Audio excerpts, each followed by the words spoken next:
for having me this evening. Tony was supposed to be here obviously with me, and he's the articulate one.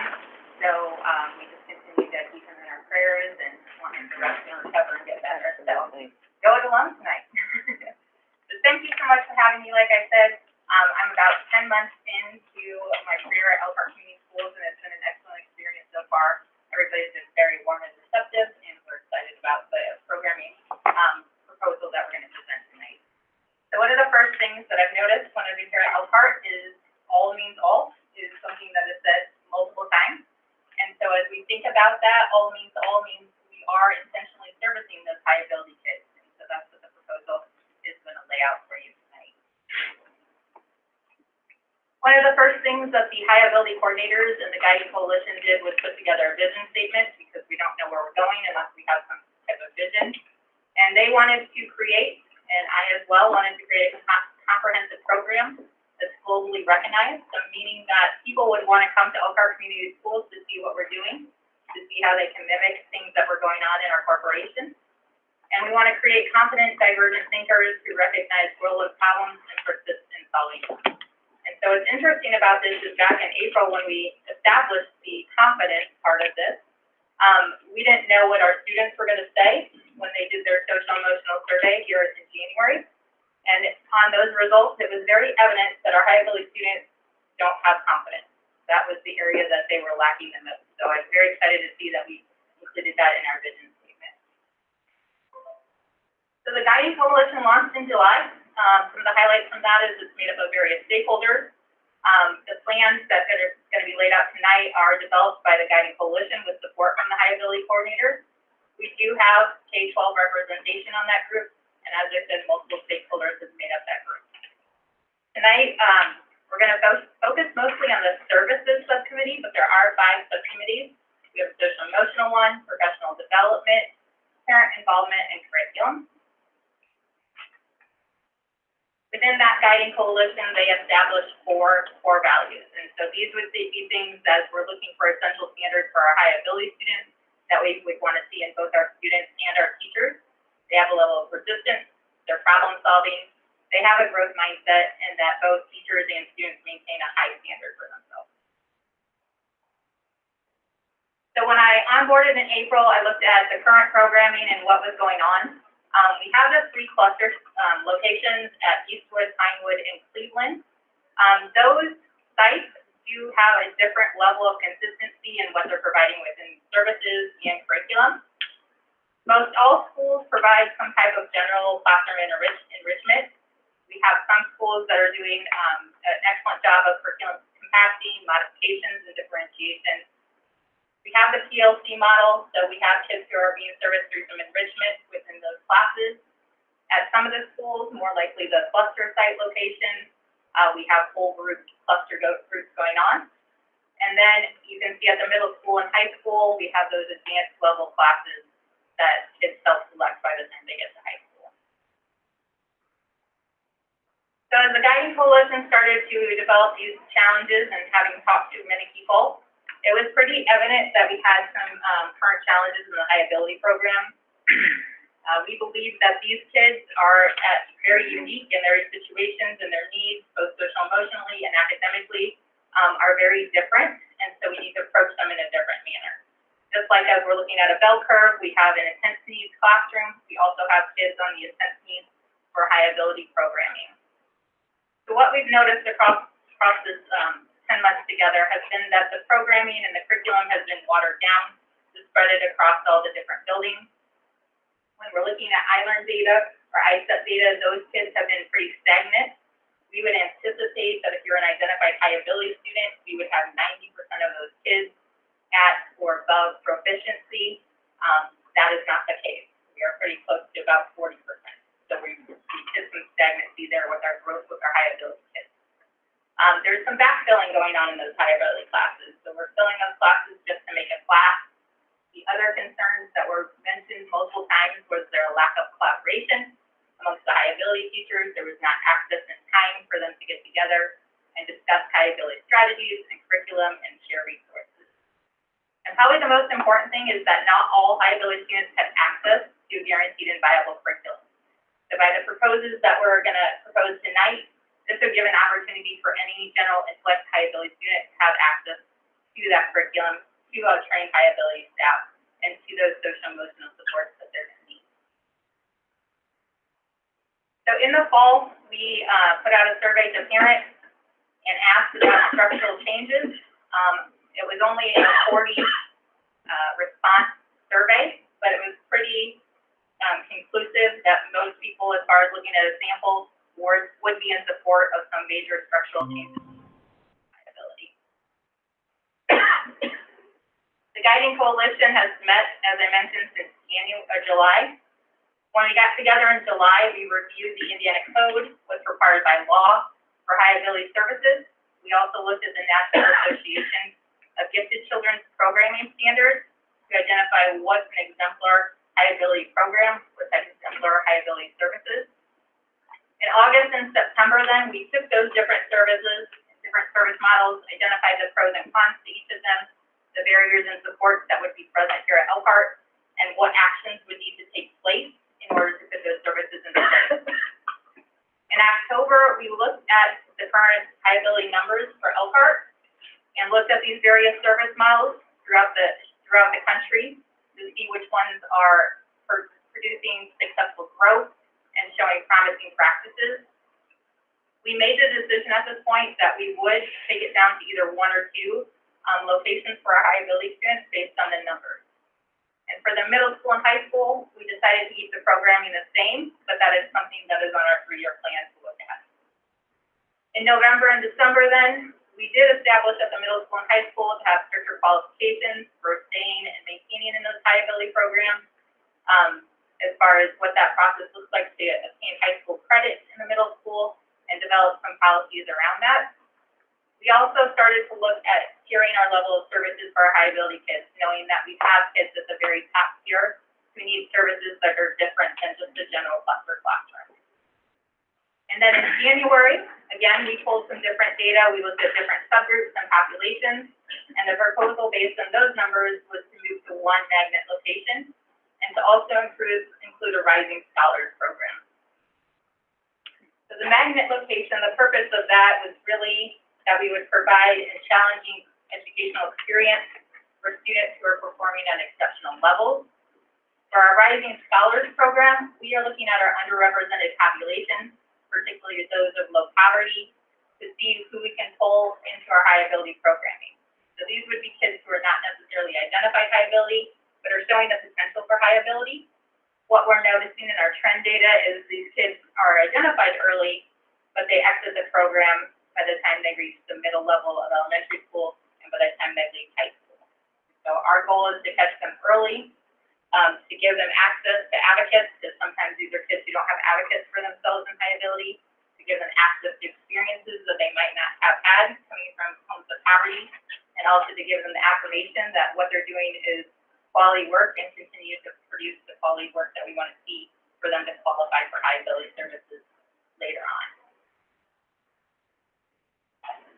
So as it's mapped out, like I said, there would be 3 levels of service. So level 1 would be that basic classroom differentiation that is happening and has been happening across the district. Our level 2 would be schools, neighborhood schools that would have higher number of students, so 5 to 6 students in a classroom that would be clustered together for math and English language arts. The Rising Scholars would also be cluster groups in grades 1 through 6, where they have some specialized social worker support related to skills that they would need, growth mindset, grit, organization.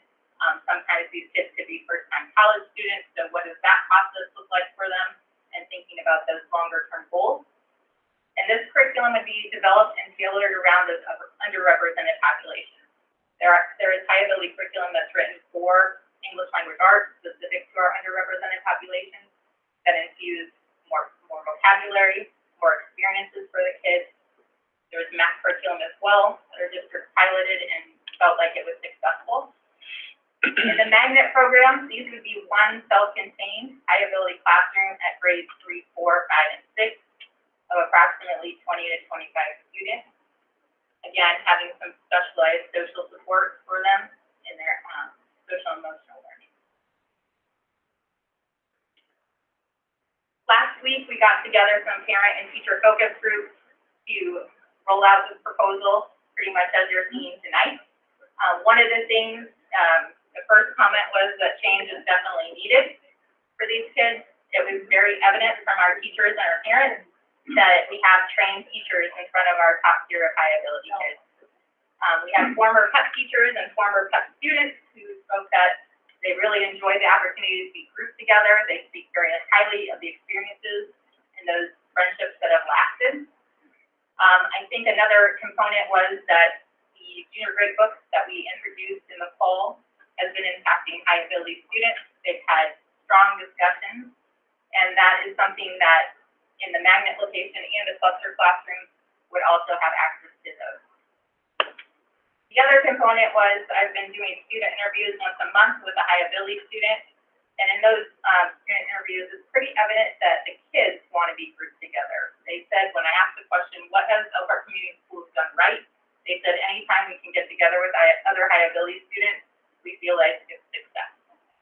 At the bottom there, another high ability student, as far as the interview is concerned, he said currently what he's noticing is there is no difference in the curriculum between high ability and the general. And so that's definitely something to address within the magnet location. The benefits of this program, as I said, high ability staff, high ability trained staff, licensed staff would be in front of these kids. It would ensure that kids who come from all 14 schools would have access, if they chose to attend, to have access to that specific tailored high ability curriculum, specific high ability strategies. They would also have these social emotional supports and activities within the classroom to support their unique needs that usually revolve around anxiety, perfectionism, maintaining friendships. We have greater access to different projects. They have access to academic competitions, being in a specialized site, and opportunities for independent research. And as I mentioned, that underrepresented population would have some place to be that we could support them. So the big question is, what school? We were looking at Roosevelt.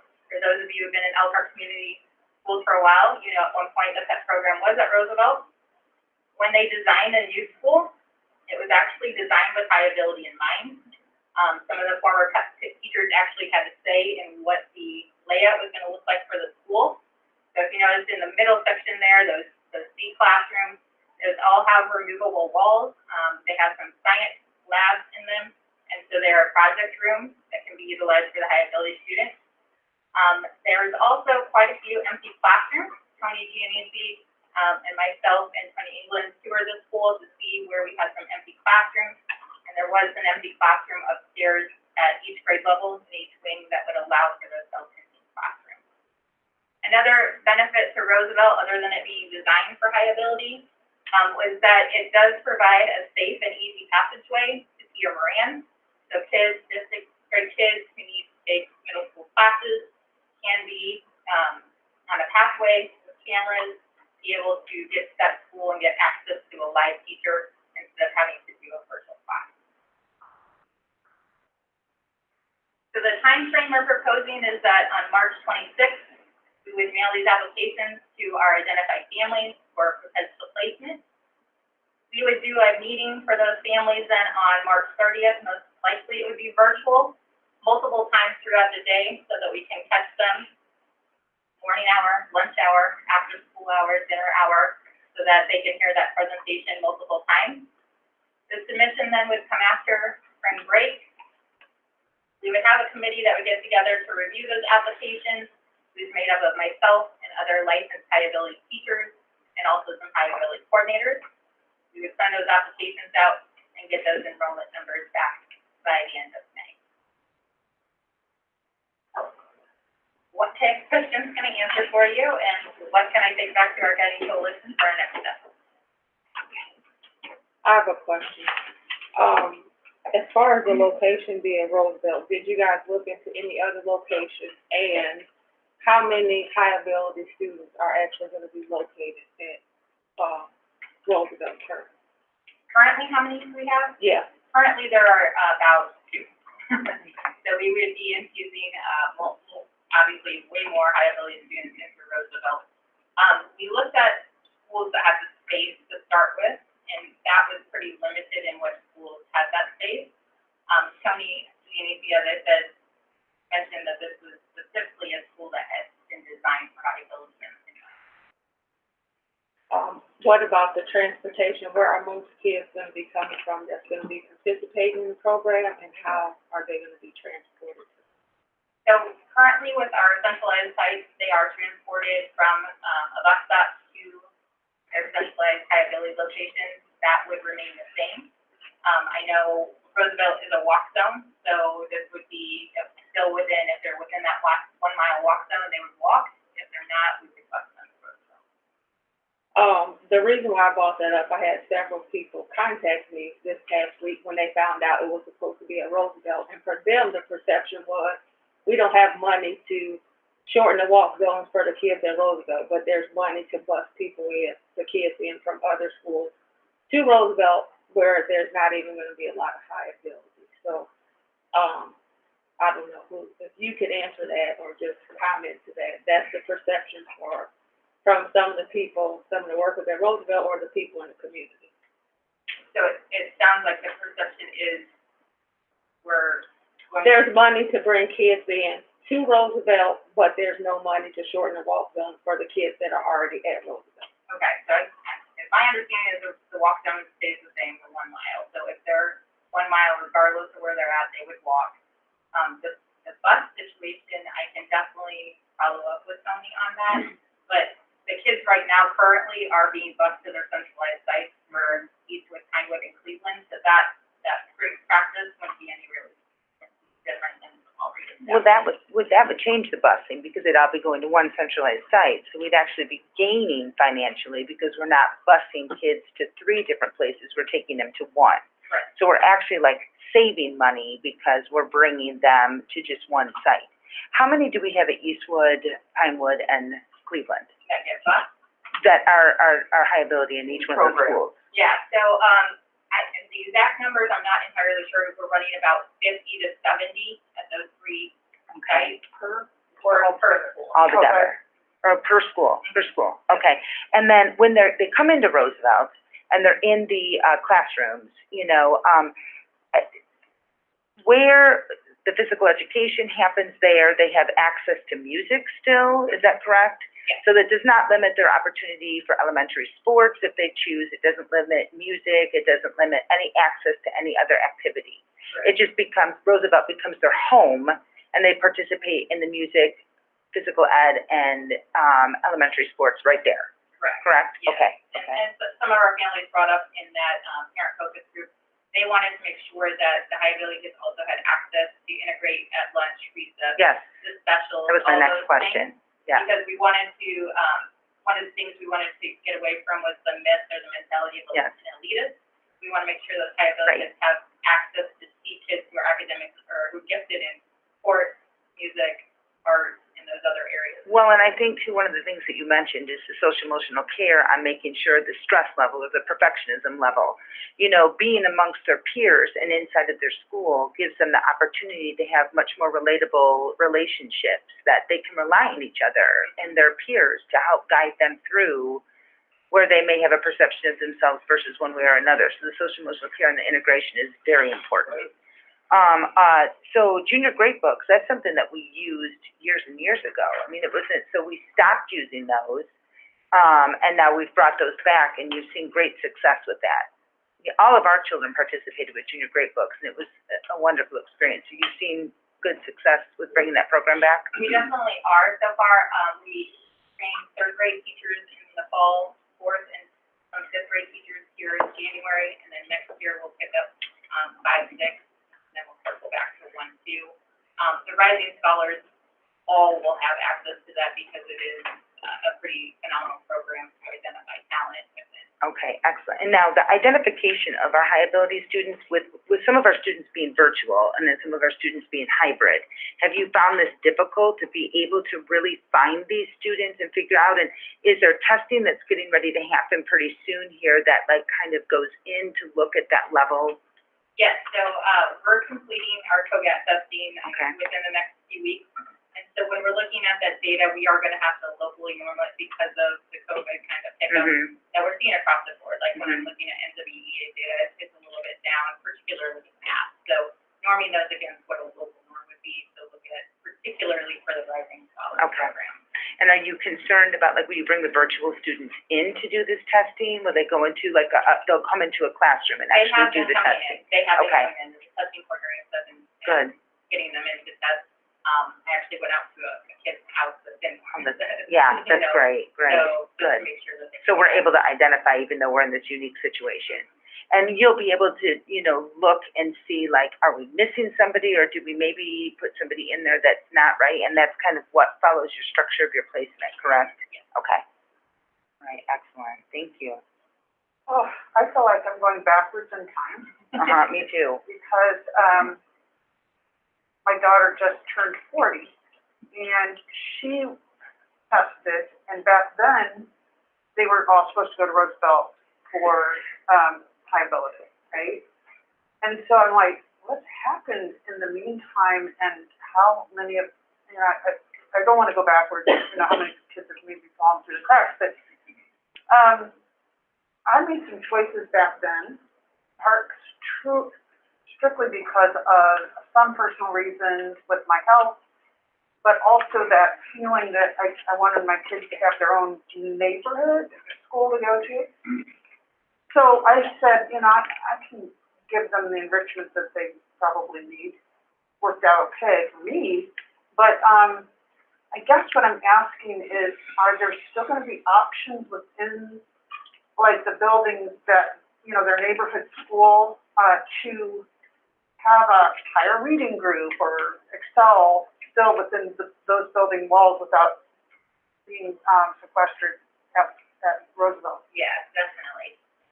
And that was a concern, is we want to make sure parents have choice, so they could make that choice to send to Magnet, which is going to provide full-time, all-day, high-ability content, the social emotional supports that are embedded.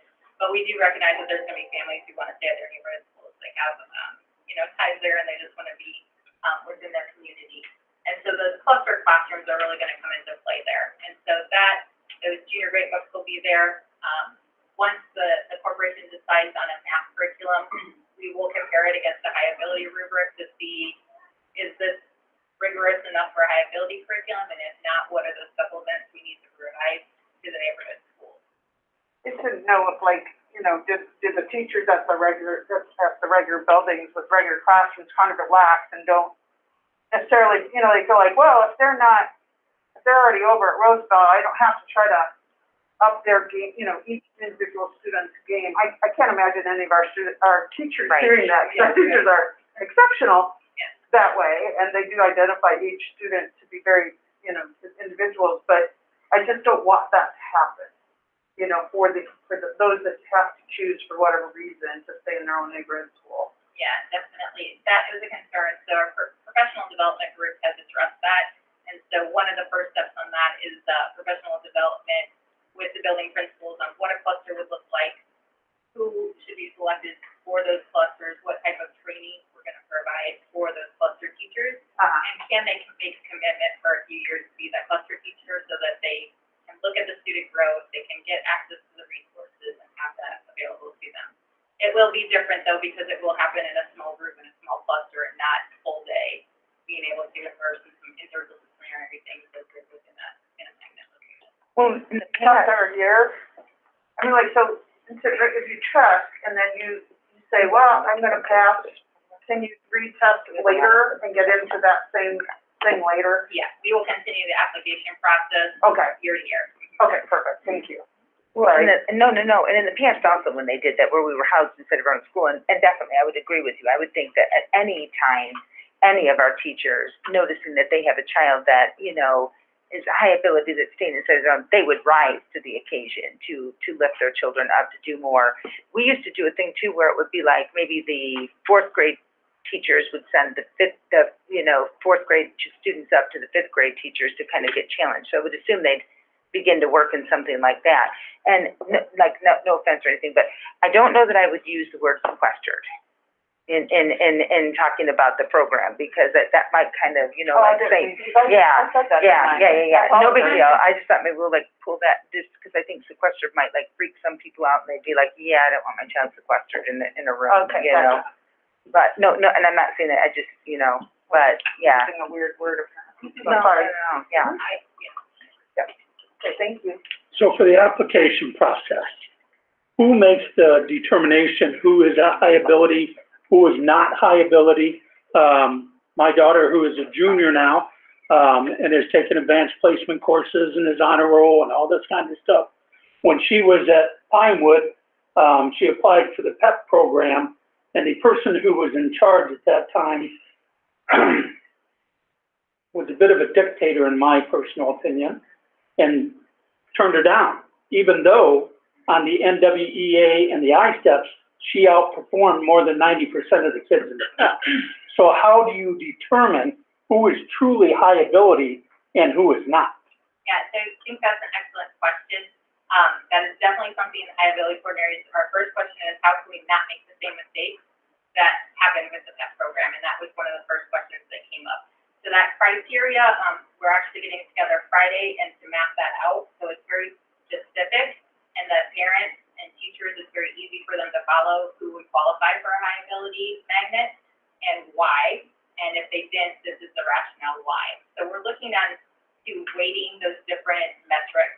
So NWEA, COGAT testing, probably, I'm not gonna say probably, will weigh more than a parent narrative, but a parent narrative is definitely gonna play into that enrollment process.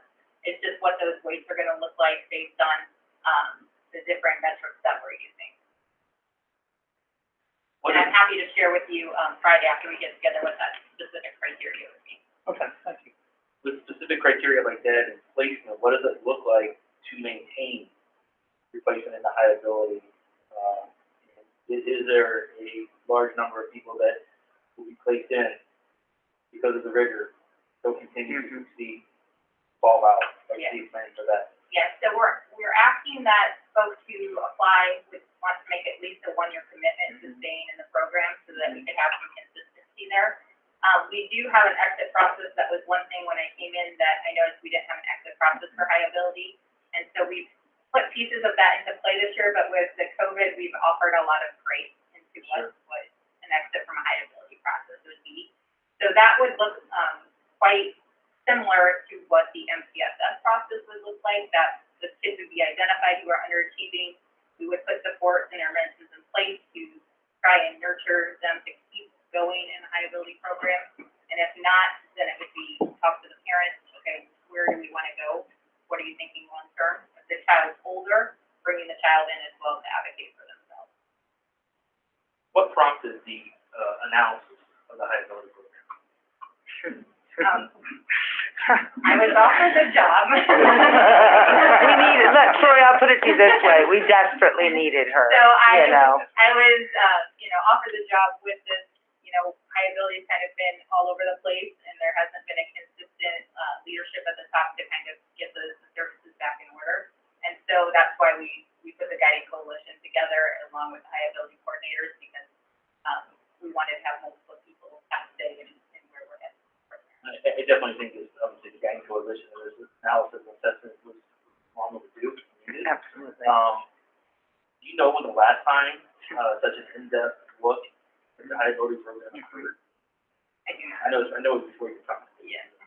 Anybody? It's been a very, very long time. In the months prior to Lisa coming on board, I served as high ability coordinator, and I met with the director, and I met with the coordinators, and we began this process of figuring out what that was so that we knew precisely what we'd be looking for in the person coming in to help do that. And so that was done. But prior to that, I don't know when the last time any kind of real analysis of that had been done.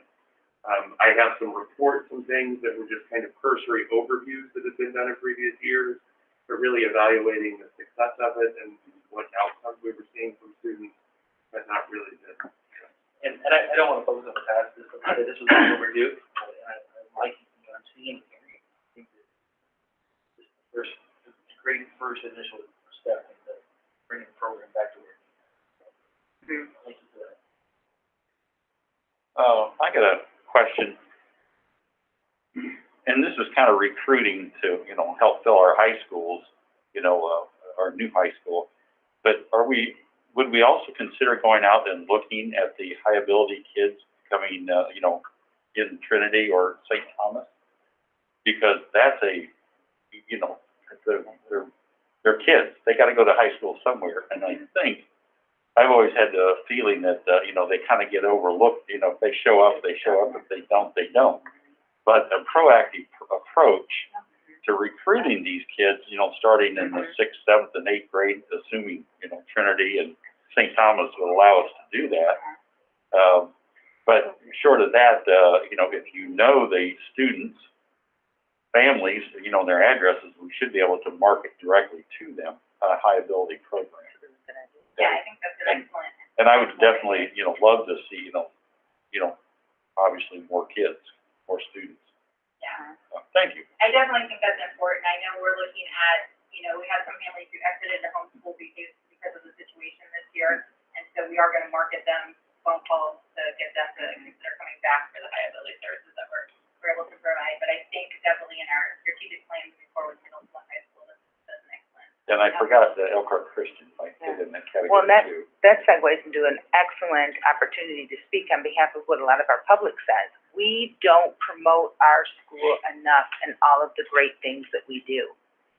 And this is an excellent opportunity to take that. I mean, we will have an excellent high ability program that people will want to come to, but we need to put it out there and market it and let them know that this is what we have.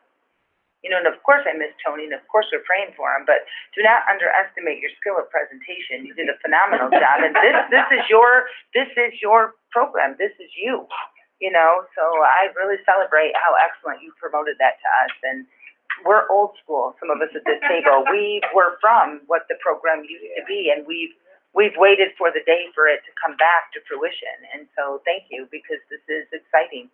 It is very exciting. We love what we do. I believe I put old in school to myself already. I have another question. I know that most of the qualifications are heavily weighted on math and language arts. Does it include any other subjects like just art or anything else?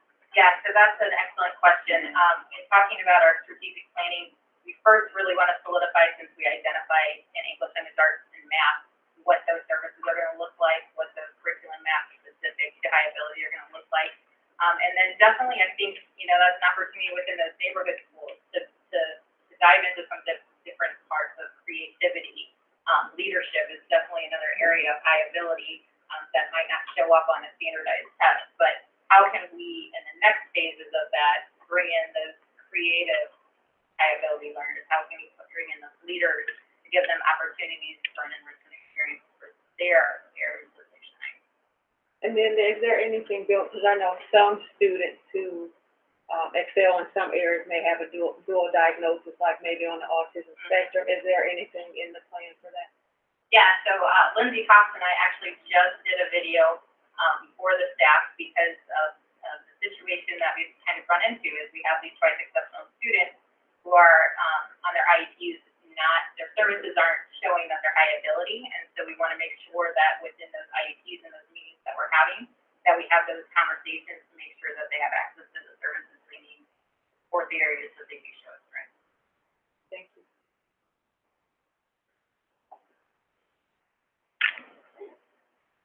Hey, I got a question.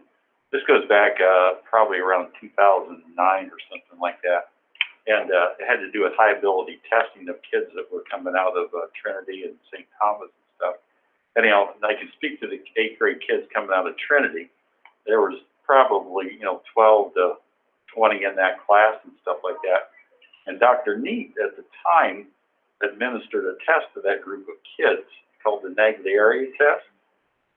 And so anyhow, and it's like all those kids failed, all of them. And it's like, well, that raised some serious eyebrows and stuff. And when you kind of peeled the onion, what you come to find out was that, one, the test wasn't designed for kids who have had high parental involvement. And so anyhow, this COGDAT test, is like, are we sure we're evenly testing, in that regard? Because that upset a lot of people, and I was one of them. And I was not happy with Dr. Neat for a long time. So, can you address that, you know, the other test that you use? So we use a COGAT, which is, nationally recognized as being one of the best indicators for, reasoning, mathematical, reasoning, verbal reasoning. What I noticed when I came in April was that the metrics that we were being used, we weren't using necessarily a combined score of, they're successful in math, but they're also successful in nonverbal. So that would mean that they are a high ability kid.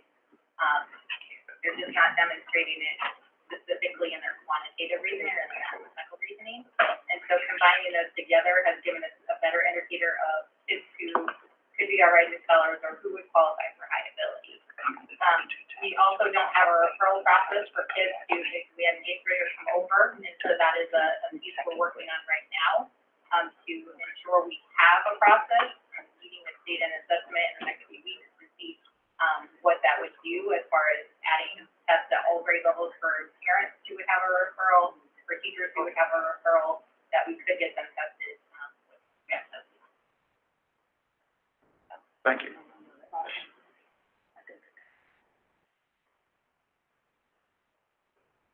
I appreciate it. Thank Thank you you. so much. Yeah, thank you.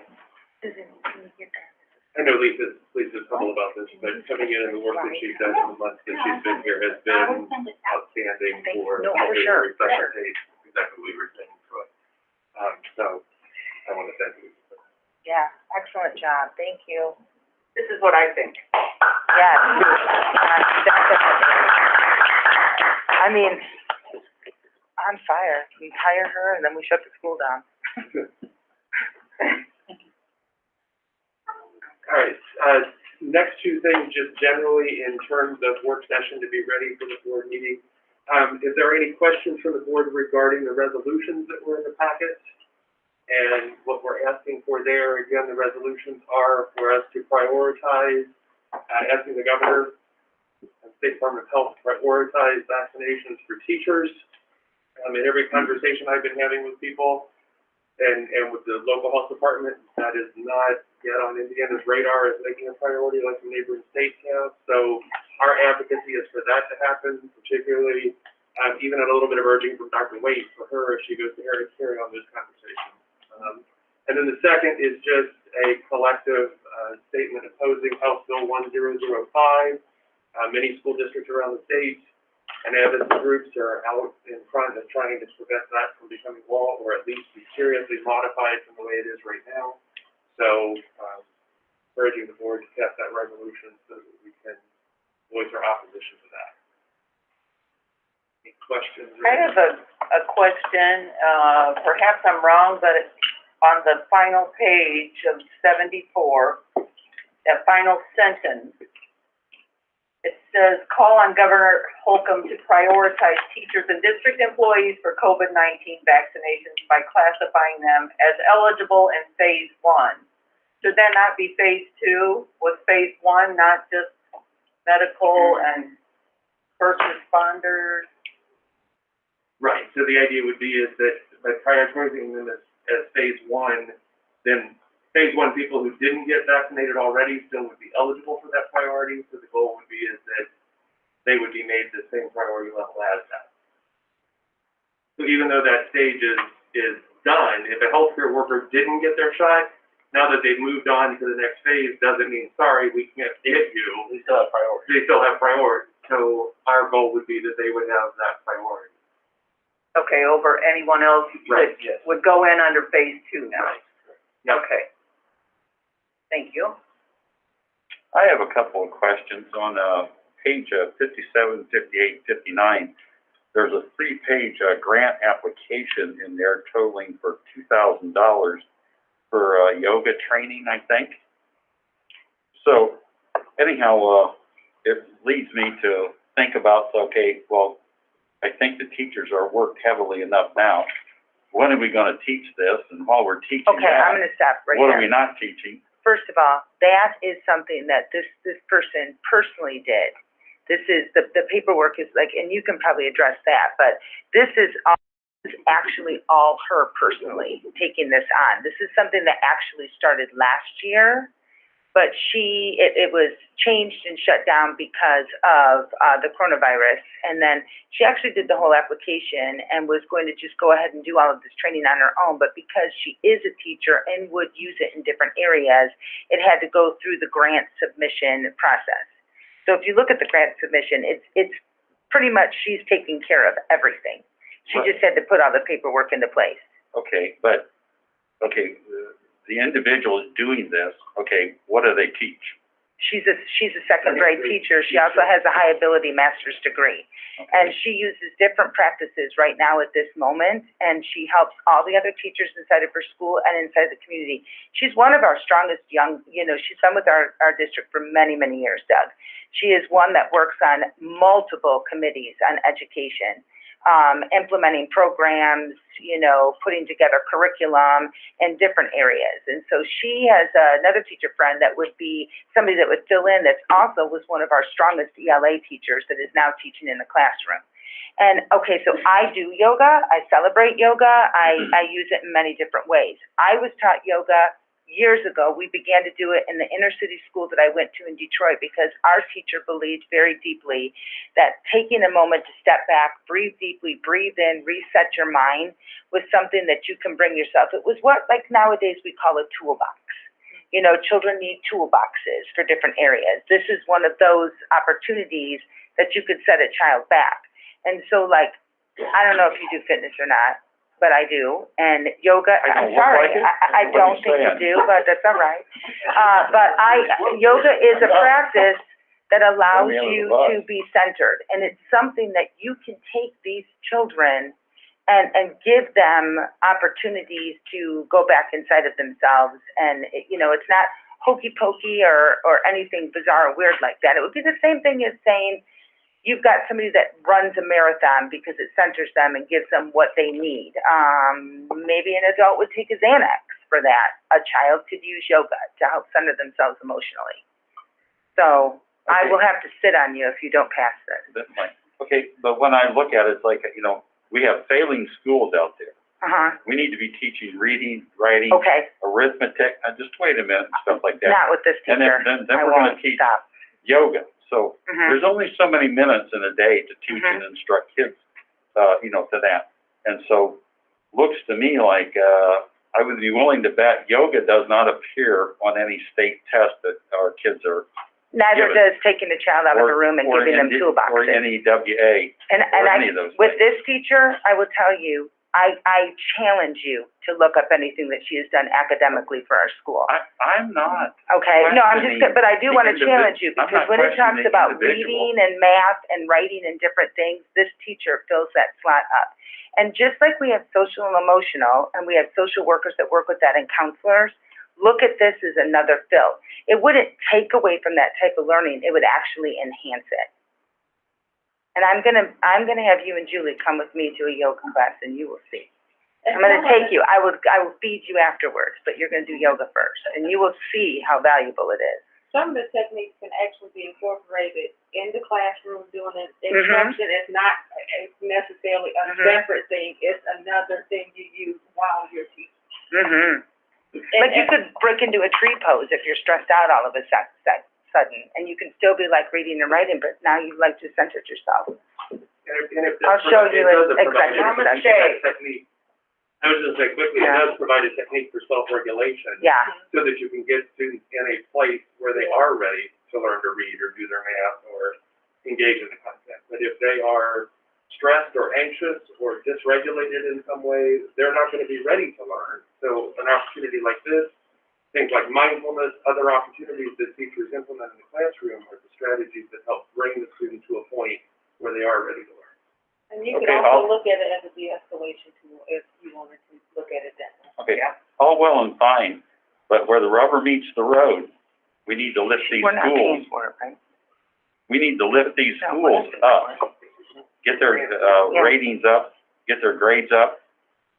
And so anyhow, it's like, you need to do yoga all day long, and it raises the, scores of our elementary according to how the state views it. Hey, be my guest, but we need to start then I agree. holding people accountable to raising the grades that we're getting, to the evaluations that we're getting. I do not disagree with you on that whatsoever, and I will always stand side by side with you on that one. But this grant is something that she proposed on her own, and it is, you know, a wonderful addition to what we can provide our students. Okay. I have It's a kind of second. like karate. Like, we've got that karate instructor that comes to our school, and the kids use the karate, and it, you know, they tie, like, using karate as raising your grade. Like, these kids are self-disciplined, and it helps their grades, and et cetera. It would fall right into that family. I have a second point on page 66. It has to do with a policy on curriculum development. There were, policy 2210, and there were, 2 lines added to it, H and I. And it says, provide for all students, to have equal opportunity to learn and have equal access to quality, challenging programs and classroom materials, experiences, and resources to reflect a multicultural society. Course and curriculum content should actively teach and promote such basic concepts of freedom, respect, equality, and individual rights. Okay? Now, I kind of wonder where we're going with these 2 additions. Now, I know where we're going, and it's a place that I would be concerned about as, you know, Elkhart Community Schools, that it's going to be of any particular advantage to us. The other thing that I would suggest is that we need to have the definitions included down there to what is and is not the definition of a multicultural society, the basic concepts of freedom, the respect, equality, and individual rights and responsibilities. Because you think that, oh, well, where's Doug going with this?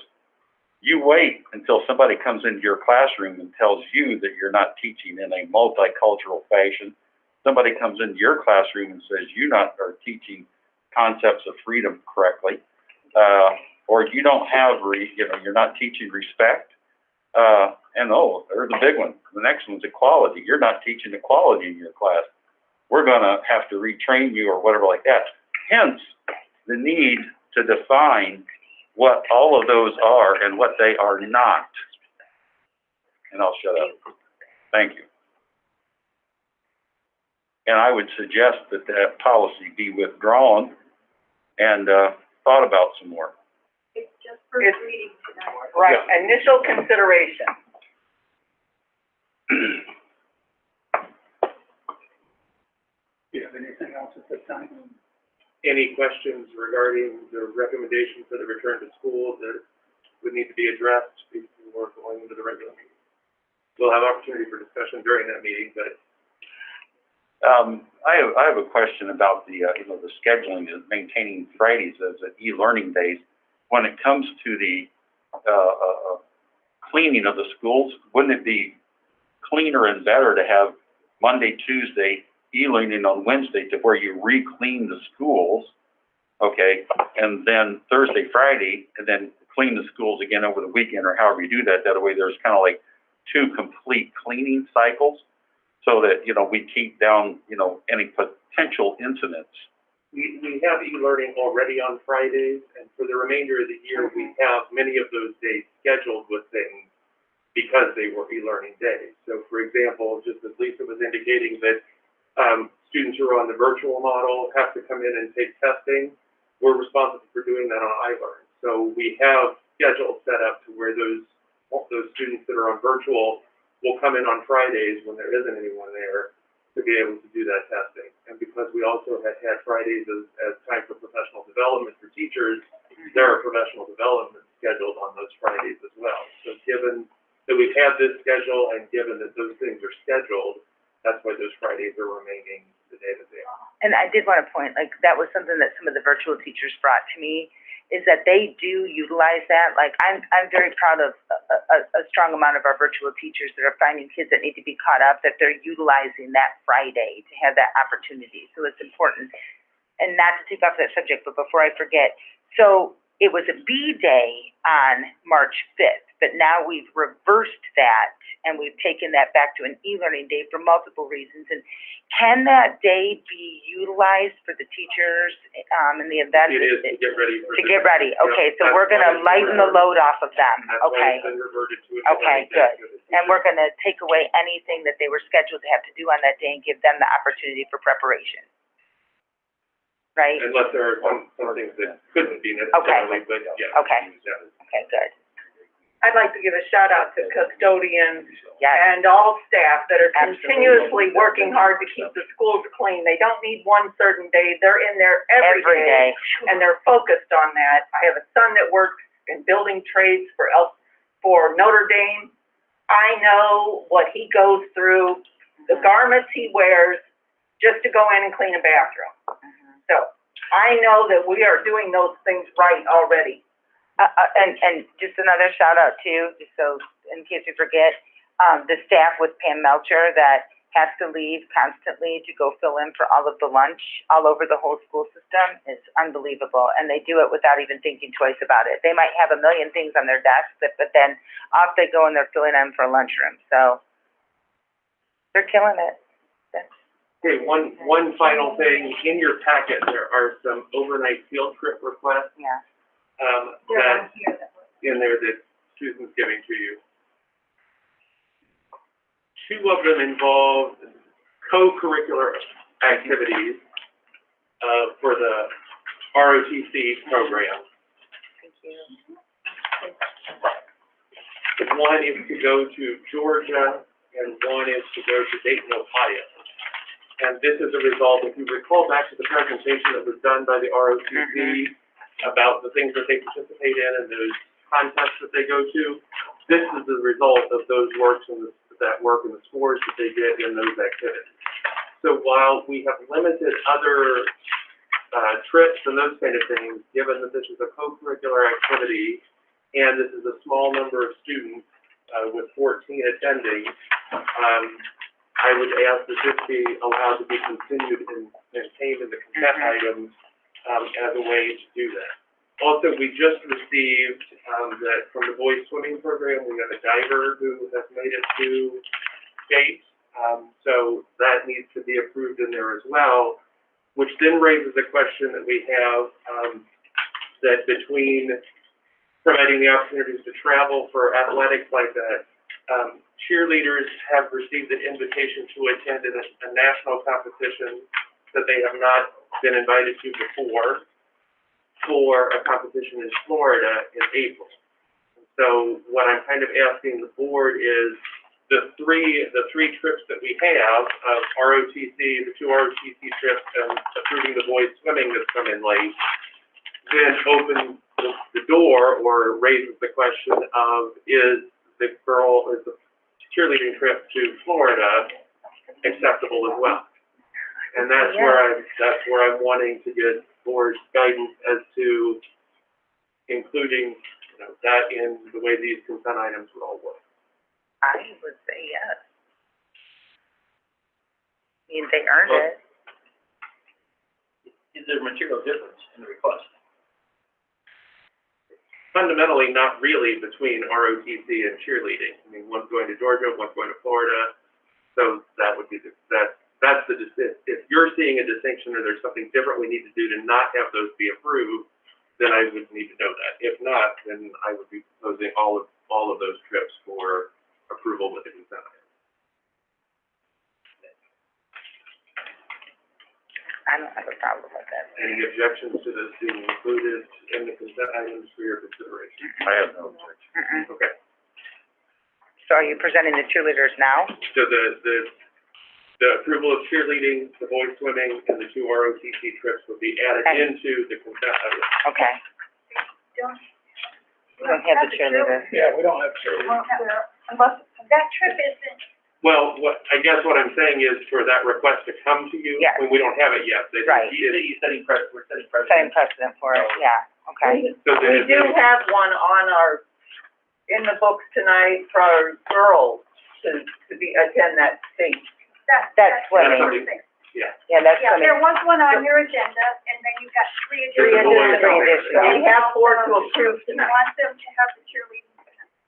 No, because we don't have it I yet. don't think it's necessary to do And it's cheerleading. not until April. Yeah. It's not until April, but I do They think need a conference. they would need a confirmation that it would be okay for them to do it, so we probably should Go ahead and add it. go ahead and do it.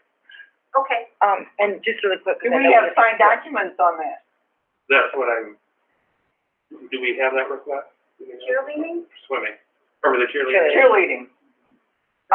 Okay, Wait a second, Gus, I don't believe cheerleading has been formally submitted. yeah, I don't think, yeah. We've had some discussions with the athletic department, but they have not, to the best of my knowledge, formally submitted their request. And that was to my point, if there's not a material difference, what we're approving today, then. Yeah. So let him bring it on. And just really quick before we go, I know that we have this resolution for the vaccine. I know we have concern about that, but you talked to the staff and shared that, like, they can contact the health department and possibly get on a wait list. They can call, they can, yeah, I mean, those are all. Myers.com, they can go to Beacon, like, there's multiple options. Although the Meyer one says that you may not be able to get it based on your local requirements. Right. Meyer's coming out of Michigan, so while Michigan's prioritizing Right, teachers, Indiana is not. right. So, like, if you would go to the local Myers to get it done, I don't know that you would. Well, I think if you go on the Meyer.com, you can pick that option and put in that you're an educator, and it may pop up that you can come to one of the local ones. So that's an When I just looked at option. it, I mean, well, it says that I all agree. through it says it's based on Michigan. local things. Yeah. Because Indiana's not prioritizing teachers, I don't know that they would. Yeah, I don't know, but I think that, and I heard that Beacon might possibly be allowing, like, teachers to go in and educate, so I don't know, if I mean, those are just options that, like, in the meantime, while we wait. I do not, I have not yet received We the don't have that. cheerleading one. The only one was that one today that we have. They came up because they didn't qualify. I need to go to the restroom real quick before we start. All right, well, if we don't have that to approve it, we will. Fine. Right. All right. We're gonna take a short break before we start a meeting.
we're alive. Call this meeting to order. Please rise and join us in the Pledge of Allegiance. I pledge allegiance to the flag of the United States of America and to the republic for which it stands, one nation, under God, indivisible, with liberty and justice for all. Mrs. Bowling, will you please lead us in the Elkhart Promise?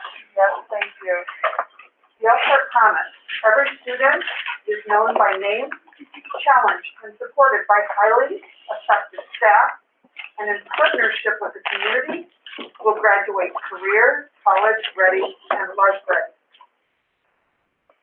So tonight, as we go through our agenda item, I have a feeling that one or two of you might be here to speak about something that in the meeting later on. When you come to the stand, please state your name, state your position within the school, whether you're a parent, a teacher, staff, whatever, and then you will have 3 minutes to talk. No more. 3 minutes, you're done, okay? Then also, what I'd like to do is, so that we do this orderly, we'll start on the left-hand side and move our way over to the right-hand side of the room so that people have a chance to get up and say their piece. If you're in the room downstairs, you will be able to speak from down there, or if somebody else vacates the room, you'll be able to come in and speak. But I don't want everybody rushing up. If you want to talk about something other than perhaps that item, at the end of the meeting, you'll have an opportunity to speak. On the seats out there, there is a white paper, or Mrs. Ott has them. You will be able to fill it out, give it to her, and then you'll have an opportunity at the end of the meeting to speak. We'll also have possibly some people coming from virtual land. So that's the invitation to speak. Now we have our consent items. Move to accept. Second. Do we have any discussion? And just a note, you do include the 3 trips that were discussed prior to the meeting and the work session. Okay. And tonight we have some donations that I would like to mention. Harvey Brauman has donated 90 pairs of mittens and gloves to be distributed to our students. MCC Great Lakes, Kelly Shank-Kuntz, has donated an additional 5,000 washable cloth masks for our students. We received $750 from Robert and Kelly Bearhide for the fundraising campaign for band, choir, and orchestra apparel.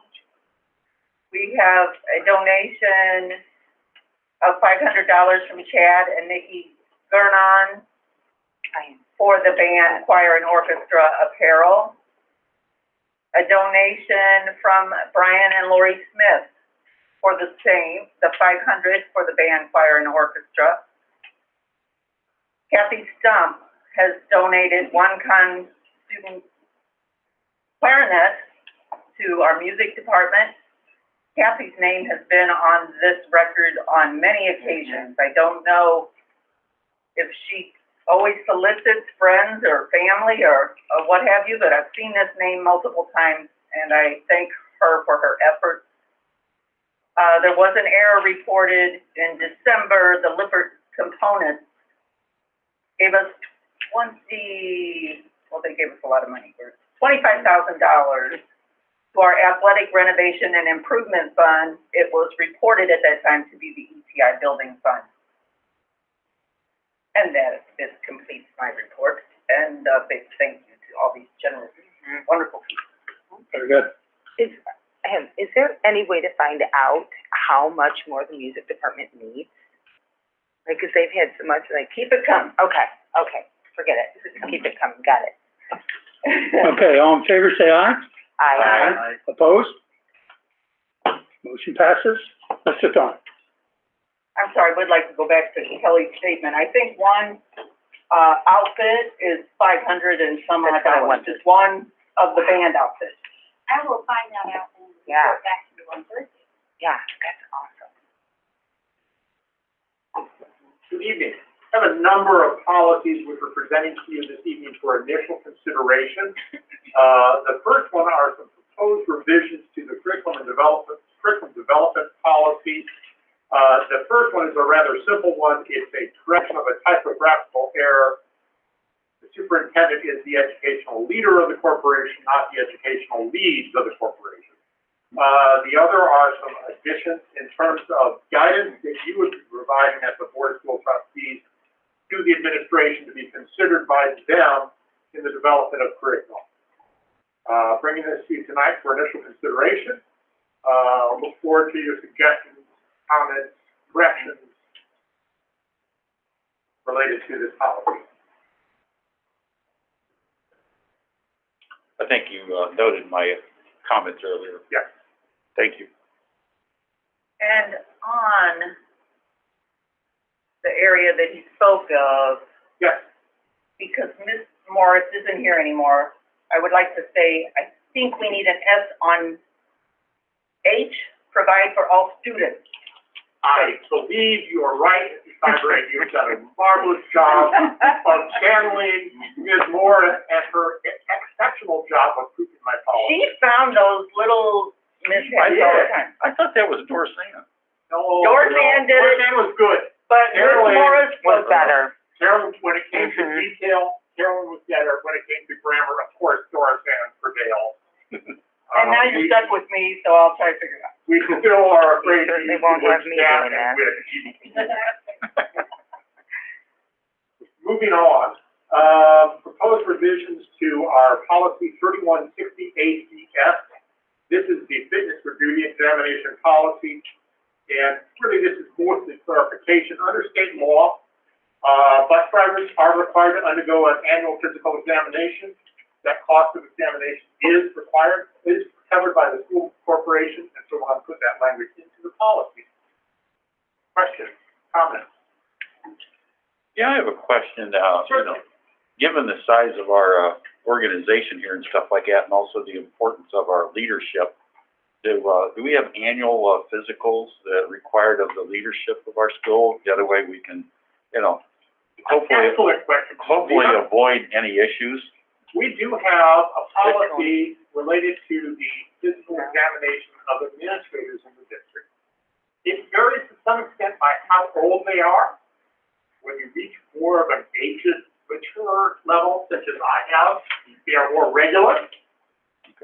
For our younger administrators, they are every 3 years, and it moves up to annual physicals depending upon the age of the administrator. That has been a policy of the district for many years, long before my time at the district. So at least 25, if not 30 years ago, that policy came into play. Thank you. Next, we have a proposed revision to board policy 3422S. This, again, is brought to you for initial consideration, and really just outlines in policy the process that has been in place for years and years related to meeting with all of our various employee groups to talk about their compensation plans, to seek input from those employee groups related to the content of their compensation plans, and bringing this to you for initial consideration. This evening, happy to answer your questions related to that policy. The next one is 3432. This policy has been in place for many years. However, when we made the transition to Neola managed to miss this policy. So some of the things that you're going to see this evening, this policy and one of the ones that follows, are just really picking up old prior school board policies that have been in place. We've continued to print this policy in employee handbooks. So our employees are aware of it, but it wasn't included in board policy, so we're seeking your authority to add it back into the official policy manual.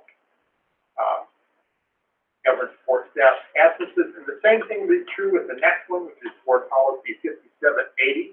This was in our policy manual prior to conversion to Neola, and really sets forth the rights of both custodial and non-custodial parents, and very much mirrors Indiana law in terms of that particular topic.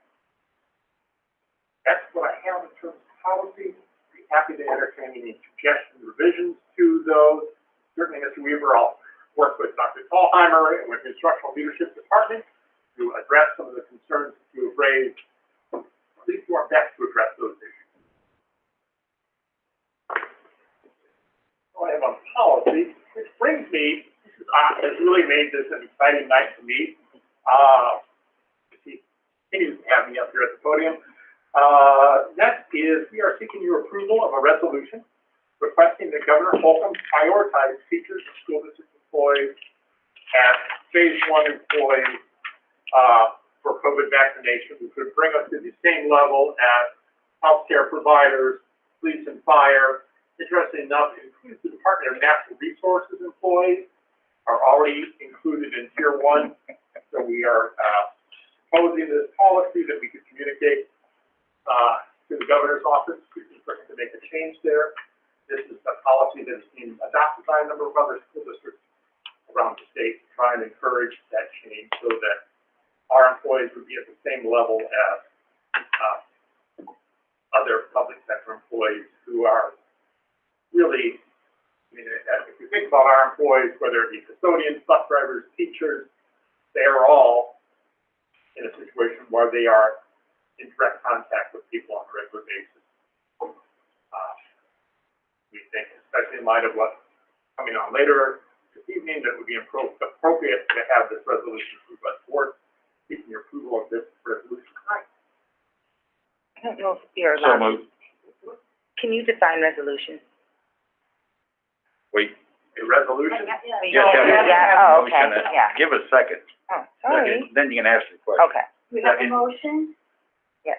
second. Okay. All right, a Can you just- resolution, in my opinion, would be the way for the school board as an entity to communicate their opinion about a particular topic. Okay, I'm just asking you to describe it for those that are on live that may not understand what resolution is. So when you do a resolution, is that forever? Do you revisit this resolution? Like exactly what? It depends upon the nature of the resolution. Certainly, there have been some resolutions that just become a position that the school district takes from a permanent standpoint. Obviously, this deals with a specific circumstance here in terms of the need for our staff to have some priority in terms of COVID vaccination. Okay, so like you would revisit it if it was another vaccination or if the vaccination like came, was, it's not something that, when we do this resolution, we're just recommending to Governor Holcomb that we would like our staff, our whole staff, to be prioritized. It's just as important as anybody in phase 1.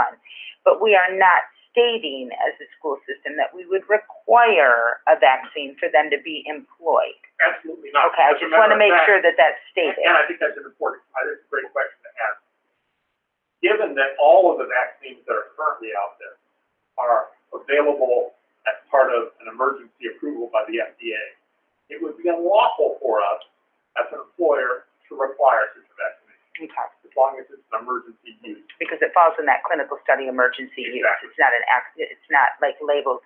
Okay, I just want to make sure, because that is a question that came up, that this Sure. resolution would not require a staff Absolutely. member. This resolution is to communicate to the governor our desire Okay. that our employees have an enhanced level of access to the vaccine. Okay, It does not in any way, shape, or form require employees to get the vaccine. However, I will, because it's now age 60, be getting mine tomorrow afternoon. well, congratulations. My kids were very excited to do that. Good. A little secret about the legal documents, go down to the very bottom, really where it lays out what Always. it is. And so, let it be resolved, and then you read it. A lot of people don't ever get down to it, down to the very last. Mhm. Heartbreaking. It is, yeah. Well, I have learned that. I have learned that in my quest to, get rid of some bills, that the actual desire is that very last couple of Right, sentences. I So, generally feel like this, I yeah, look at the first page. for sure. Yeah, definitely. And I mean, isn't that with everything anymore? Nobody really reads, they just assume. So good, I'm glad you clarified that. Thank you. We have a motion and a second. All in favor? Aye. All opposed? Motion carries. This is a rarity. Tonight, we have two resolutions before the board. Tonight, we have a second resolution, which is a joint resolution between the Elkhart Teachers Association and the Elkhart Community Schools in opposition to House Bill 1005, which would establish education savings accounts, which could be utilized to encourage more people to elect private education rather than public education. And we think that this legislation would do detriment to public schools, and we are seeking your approval of this resolution.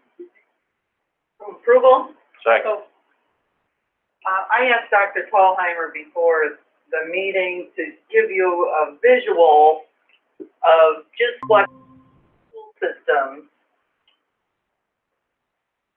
have on the left there. That is, Dr. Tallheimer, would you explain better than I do the difference in those two piles?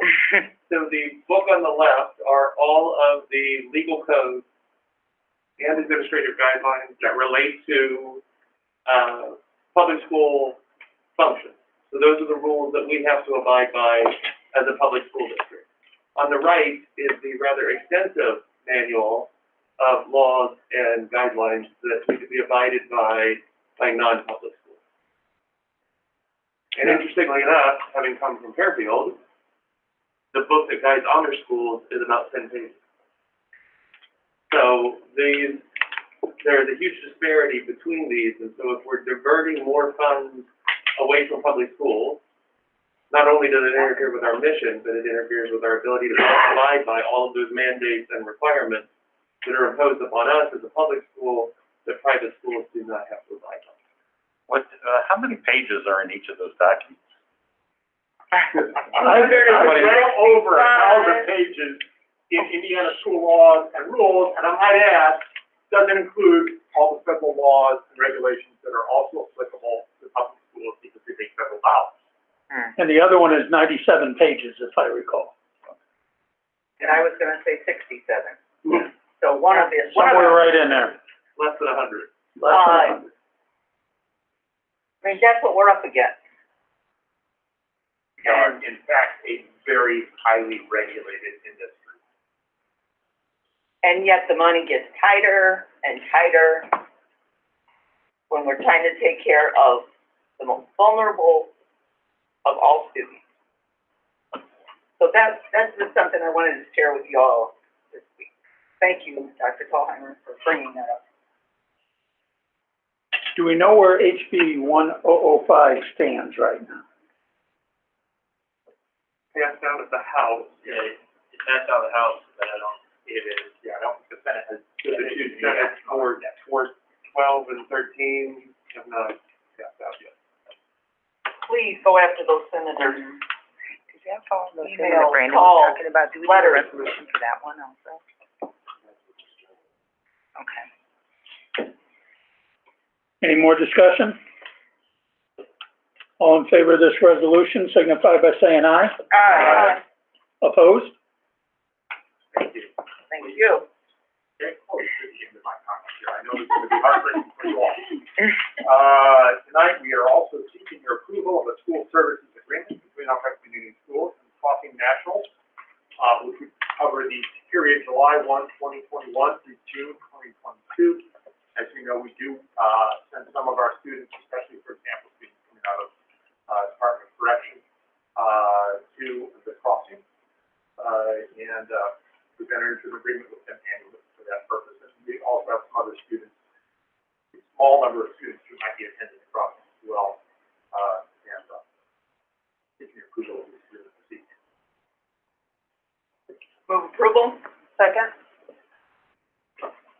Any discussion? All in favor say aye. Aye. Opposed? Finally, I am here to propose a change to your schedule and to change the start time for public work sessions from 5:30 to 6 o'clock p.m. We did that by notice for not this particular meeting, but tonight's work session, but we're also suggesting that change would take effect for the balance of this calendar year.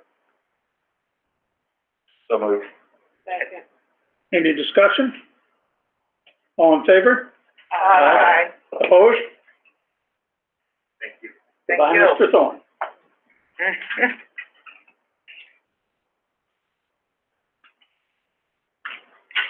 Good evening. Good evening, Kevin. The business officers would like to report that, at the end of business January 2021, our cash balance was $32,451,893.91.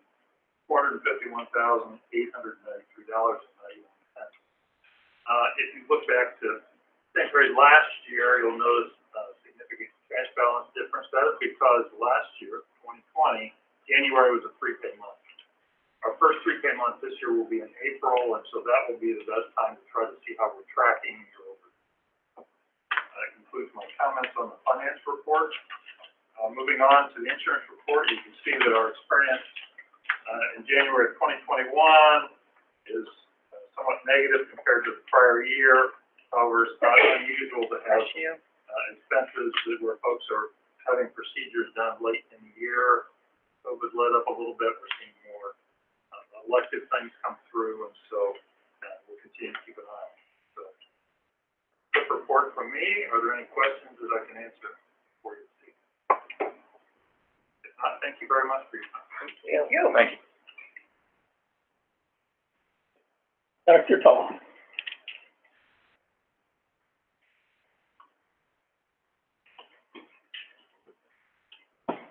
Members of the board, I am recommending for you this evening, based upon study following the request of the board for us to investigate the possibility of returning to school more regularly, that Elkhart Community Schools do that in March of 2021.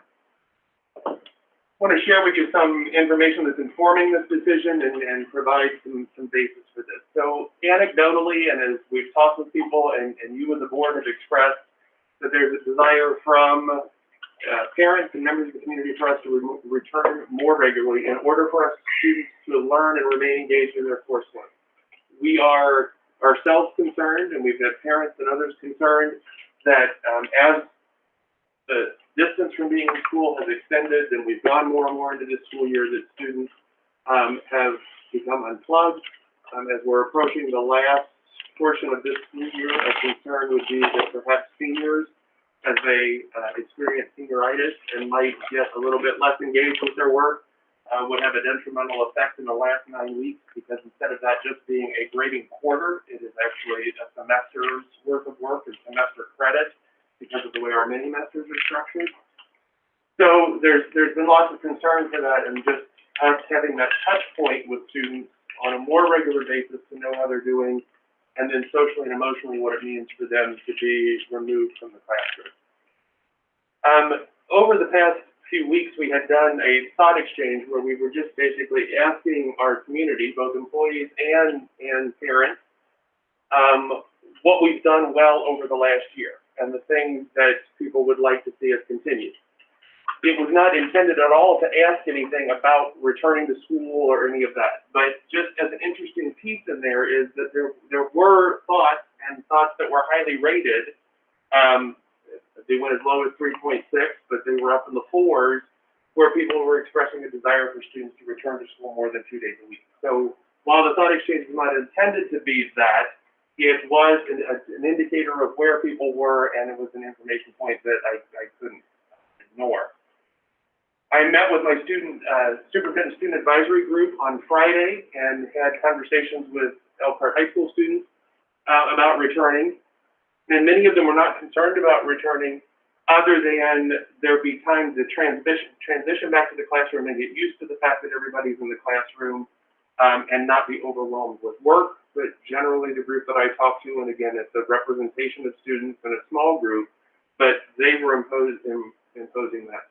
And then I had the opportunity to be invited to a group of second graders at Beardsley who had written me letters expressing their desire to return to the classroom. And so I had it scheduled to meet with them last week, but because of the snow day, I couldn't go, so we were able to reschedule, and I went this morning. And when I met with those second graders, after they so pleasantly introduced themselves to me, I then said, okay, why do we need to be back in school? What's going on? And it basically centers down to fussing, focus, and friends. At home, these students are distracted. Mom and dad are fussing at each other, fighting with each other, playing music loud. One little boy was concerned because his brother's in jail, and when he's at home, all he thinks about is that. But when you come to school, he's distracted and can learn better. The help of the teacher, the focus in the classroom are all things that they appreciate in addition to being with their friends and being around teachers and staff who love them. Again, one small sample of a group of a dozen little cherubs who said this is where they wanted to be. Out of the mouths of babes. So I looked at some data, and in my attempt to make sure that I was really trying to hear from all classroom teachers who would be impacted by this, I took a raster of every school's teaching load by teacher, classes, and the enrollment. I had assistance from Gail Draper for the secondary schools to be able to do that. And we sent that out to building principals, and I said to building principals, please go and talk individually to your staff members and find out if, based on those enrollments, what would be the distancing within your classroom, and how comfortable would teachers be with that on a scale of 0 to 4. So 0 was not at all comfortable, 4 was completely comfortable, was kind of mild and just comfortable in there. Of course, that rating of 0 to 4 was totally subjective based on that teacher's impression, but the important piece of that was, for me, for us to find out that impression from every teacher and what was going to be happening in their context. So in the gray boxes up here at the top, when I went through and totaled all of those up, so I totaled them up by building, and then I did a master sheet where I pulled those all together, and we had about 650 ratings of classrooms and teachers, and every teacher received kind of one vote in that. And the important thing to realize is that when I was looking at a teacher who taught multiple sections, so a high school teacher, a middle school teacher, a special teacher at elementary, when I went in and picked the rating, I picked the lowest spacing and the lowest rating for that teacher, so that I was getting an impression of the floor of what we're looking at in terms of this data. Several teachers had multiple, who have multiple sections, had multiple ratings, like I'm comfortable if it's a 4 or a 5, or I'm really comfortable if it's a 6, I'm fine with that. I had people who were 6 feet apart and still a 0. So what I was trying to do was make sure that every teacher had one voice, and in that I was looking at the voice that was their least comfort, so that we really knew what the situation was. So when I put all of that together, about a third of staff, a little over a third of staff, is in that 0 to 1 range. 47% of staff is in that 3 to 4 range, and when you throw 2s in, we have almost 2/3 of our staff across all of those buildings giving me those ratings, who are saying that they are mildly or more comfortable with the prospect of return. Then we looked at distancing and what was happening in the classrooms. So we're looking at those settings, and so I was asking, since the state of Indiana is now saying that close contacts can be judged by 3 feet rather than 6, and that the recommendations from the CDC are to maintain 6 feet when possible, that the important thing for us to look at was what was going on at kind of that 3 feet or more distancing in our classroom. So when we looked at between 3 and 6 feet, total settings of 6 feet or greater, a little over half our classrooms are able to do that. But again, that was based on one classroom and the lowest rated classroom of a teacher. So again, there might be an art teacher who had one section that's that low, but the other ones were all fine.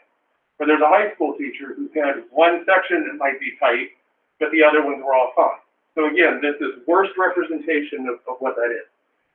Since we're most concerned about secondary students, because they're the ones closer to adults, and they're the ones that, if there's going to be spread, that's where we're more concerned than with younger and elementary students.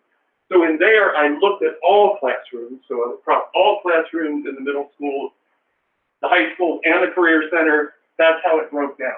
So basically, 2/3 of our classrooms at the secondary level are going to be at that 3 feet or more, which would allow us to not have to close contact And that's how that would work, based on the numbers that teachers gave me and reported, that based on the enrollment that I'll have for the first 9 weeks, I would be able to space my classroom out like this.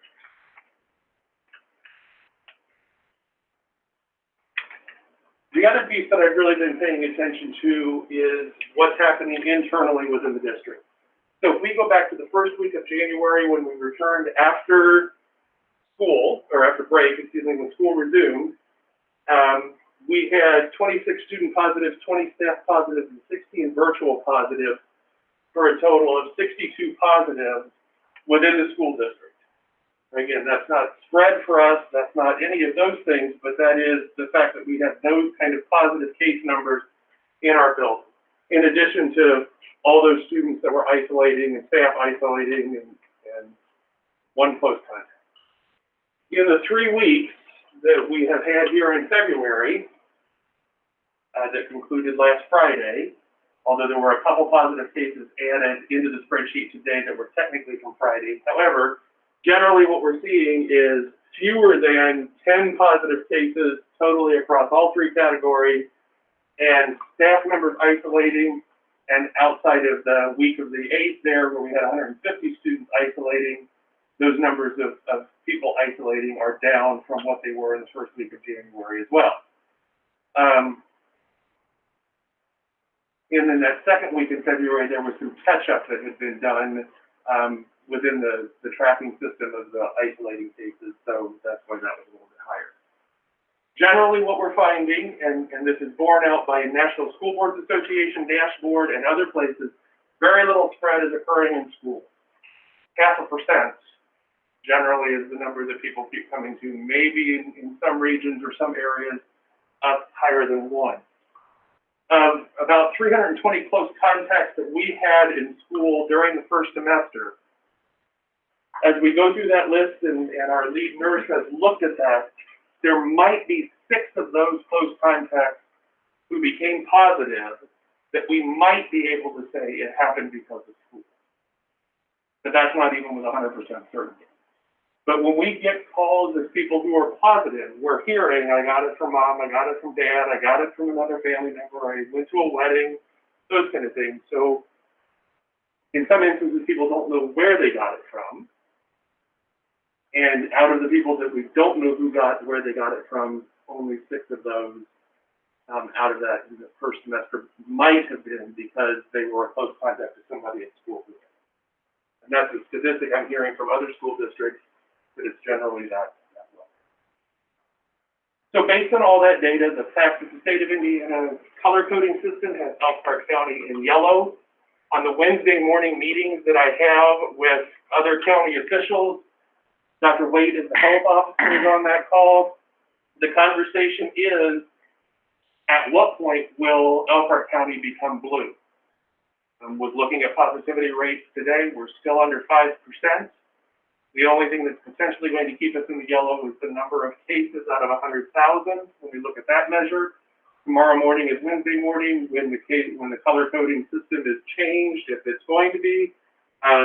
So I will find out on the phone call tomorrow where we are. But Dr. Waite has said in the conversation that she would anticipate if the trend that we're on continues, we would land in blue within the next couple weeks. So based on all of that, what I'm proposing is that students who are in the hybrid plan would return to school Monday through Thursday, attending 4 days a week. Students in grades K through 6 would return on March 8th, while students in grades 7 through 12 would return on the 15th. The 15th makes sense for that because that is the switch in the 9 weeks, that is the switch in the semester courses and the mini-mesters that students are in, and would make the most sense for the enrollment numbers that we were looking at. So that would put us basically back into in-person session for the last 9 weeks. Friday will remain an e-learning day. As we discussed in the work session, this needs to happen because we've had virtual students coming in on Friday to take iLearn tests that have been, as a schedule that's being set up. There is some professional development that's happening on Fridays that's already scheduled, and it would allow time after the 4 days of the week to give the extended time for the cleaning of the facility. Students who are on the really virtual option would remain on the virtual option. It is not going away. We will follow CDC guidance and require that masks be worn at all times except when eating or engaging in high-intensity activities. The masks need to fit snugly and cover the person's nose and the mouth. They're also required to be worn by students and drivers on buses, which is already the case, but there was a federal mandate that came out under the new administration in January that's requiring masks to be worn on public transportation, and if you go to the website and look at the question and answers about that mandate, it does say that school buses need that. And we would ask that people follow the CDC recommendations for masks, cloth masks, over the nose and mouth, fitting snugly. This allows us to be able to follow that 3-foot close contact rule. If everyone's wearing masks, then it reduces the amount of distance that needs to be taken into account for close contact. Visitors to buildings would continue to be limited. Only people with business in the building, or who are coming to support teachers or do professional development, or who are coming to work and support students with the student service would be permitted in our buildings.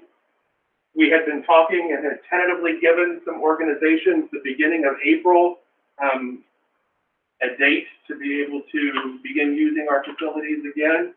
And we feel that that would be a safe thing for us to be able to do as long as they follow the county and the state guidelines and restrictions.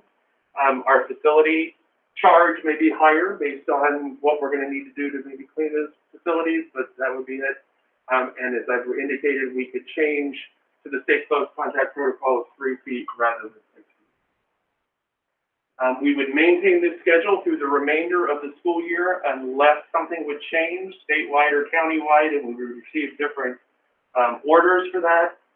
And if any one building experiences a rate of spread, as we saw in some of our elementaries, and then when we moved to virtual for the middle and high school students, for the high school students, excuse me, that would be the time when we would do a targeted temporary closure at those sites as we've done in the past. The consequences of making this choice would be that we would potentially see, even with the 3-foot close contact rule, more close contacts in our buildings, because we would be seeing some classrooms where that 3-foot distancing would be difficult. So if a student in one of those classrooms or a staff member in one of those classrooms becomes ill, then that would be an issue to where, in diagnosed with COVID, then we would have to take out some of those other students as a close contact for that. The flip side is the ramifications of not returning our students in terms of many of the things that we're hearing from family members, students themselves, and even educators who may not be comfortable with this, is that it's very difficult to reach our students and get them where they need to be and be able to take care of them as the little people that we hope to take care of. This is not a decision I come to lightly. Everyone who's attended any of these meetings or been to any of our conversations about any of our plans know that I really weigh all of this out and really try to evaluate what is overall best. And the entire leadership team has done the same thing. So when we had the data for all of this, I was pushing for that to get to me by last Wednesday so that I could meet with the principals and have the initial conversation. Then we met with the leadership team on Thursday, with the goal being that we wanted to make sure that we had this in front of the board today, because this gives us these couple weeks to get ready for the return on the 8th and the return on the 15th. And we were really driven by the calendar of the 15th being the time when would make the most sense to make the change for the secondary. All of the deliberations that went into this are not things that are easy, and all of you know that in my goal of trying to be transparent and trying to find out from all staff members what they were thinking, that's why that chart that I shared before was so important. That was our way of making sure that we were hearing from everybody and not just a representative sample of staff, and that we were able to make sure that we were taking into account everything. So it is with that I will conclude my remarks, and again, the recommendation of myself and the administrative team is that we would return 4 days a week, beginning March 8th for elementary and March 15th for secondary. Thank you. Do we have a motion for the recommendation to modify reentry plan to return to school? So moved. Do we have a second? I second. So for the discussion, as I said, we're gonna start with the public discussion. We'll start on the left-hand side of the room. We'll move over. We'll get the people that are watching online. If there are people out in the hall that would like to come in, we need for somebody to leave so that they can come in because we're at capacity. Maggie? Ma'am?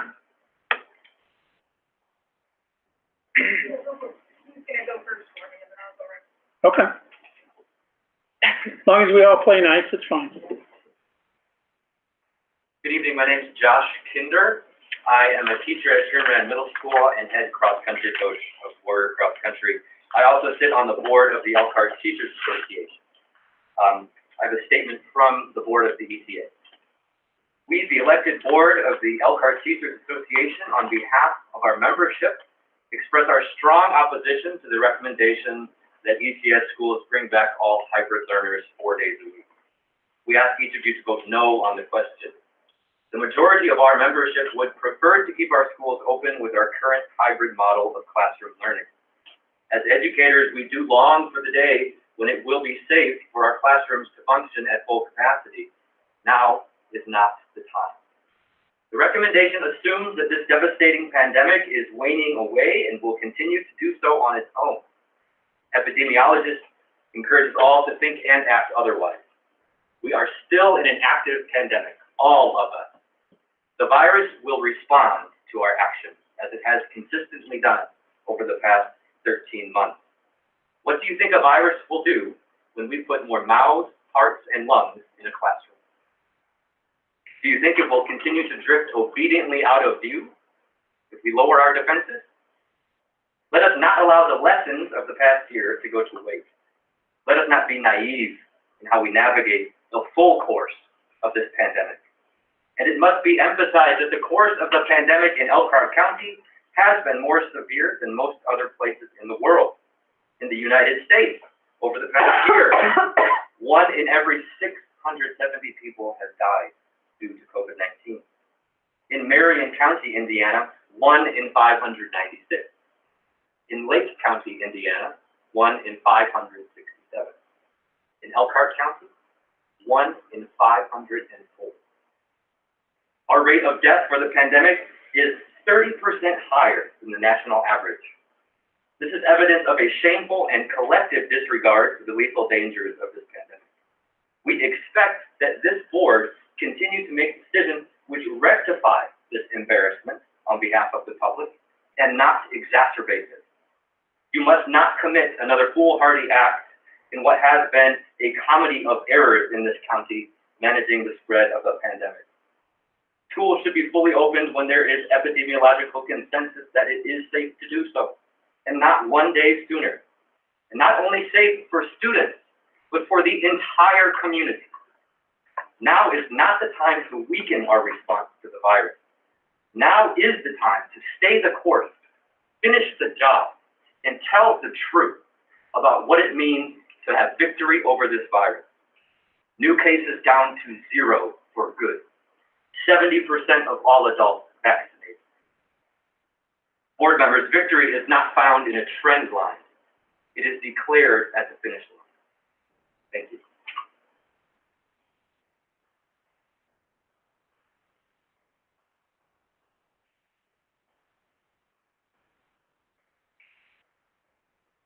Good evening. My name is Joni Keith. I'm a teacher at Pinewood Elementary.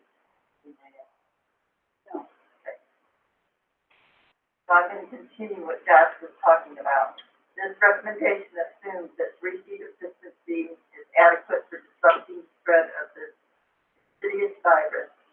That assumption is contradicted by the ongoing recommendations of the Centers for Disease Control, which maintains that 6 feet is the minimum standard for social distancing. Even if 3 feet were the CDC recommendation, at least 240 ECS teachers will not have enough classroom area to or adequate furniture to ensure that distance during instruction. We ask the board continue to adhere to the CDC guidelines and ensure that 6 feet of distance is possible in all school spaces. This recommendation assumes that building staff will be safe despite the increased number of people in the school building. That is simply not true. It is obvious that doubling the number of students in our school building will drastically increase risk of illness for all school workers. Vaccines against the coronavirus have been approved and available for more than 60 days. Yet Indiana, they have been withheld from school workers.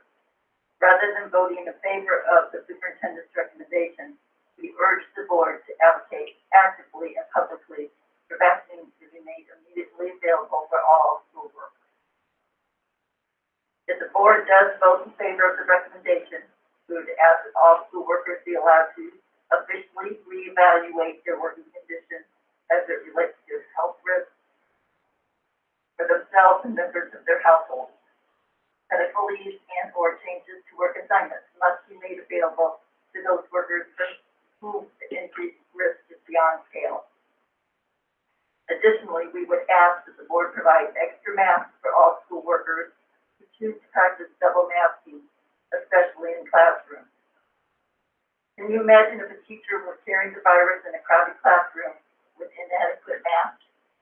Finally, we would urge that the board provide hazardous case sections for all substitute teachers and classified building staff. Starting pay for classroom professionals at ECS is only $9.99 an hour.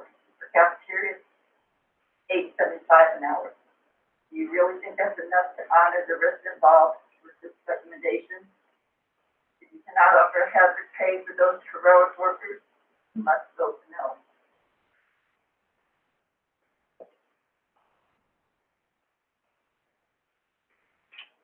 Hello, board.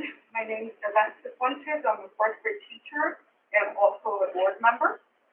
This recommendation assumes that the 9 weeks of more normal schooling will give our students an academic edge in overcoming learning loss during the pandemic. This is a hurried and rash assessment of a challenge that will linger before us for years to come, not just weeks.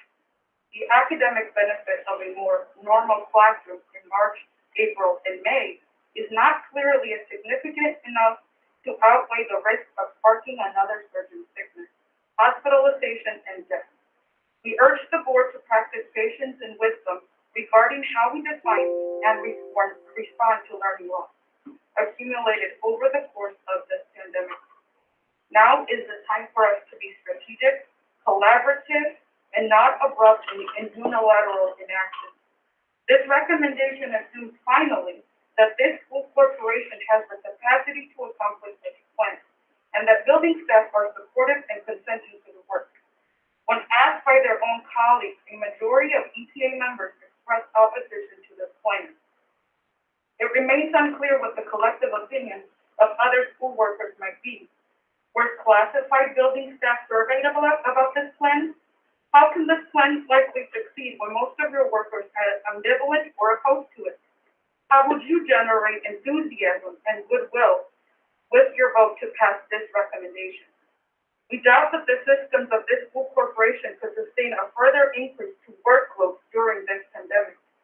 Right now, ECS has 26 vacant positions in food service, 15 vacancies for classroom paraprofessionals, and 38 vacancies for special education paraprofessionals.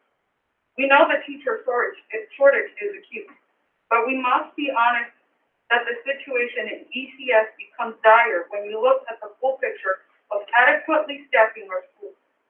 It is wise to put our schools to the test when we don't have a nurse in every building. Would ECS be able to guarantee that we have capacity for significant increase in contract tracing work? How can you move forward with this plan while ECS is so woefully understaffed? Under perfect staffing and funding conditions, this plan would be questionable. Under current logistical conditions, this plan is likely impossible.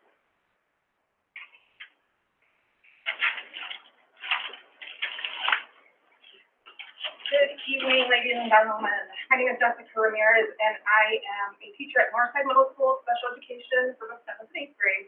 I also teach math there, and I am the ETA secretary treasurer. Finish out our statement from the board. To close our argument arguments, we implore you to consider some of the implications of this recommended plan if it is passed. This plan implies that schools will no longer do our part to significantly disrupt the spread of the virus in Elkhart. Yet where else in Elkhart have masking and distancing been so widely and consistently observed? For the sake of the entire community, we cannot let up on these disciplines. The plan implies that the established patterns of this academic year will be disrupted in every one of our school buildings. When has disruption been good for learning?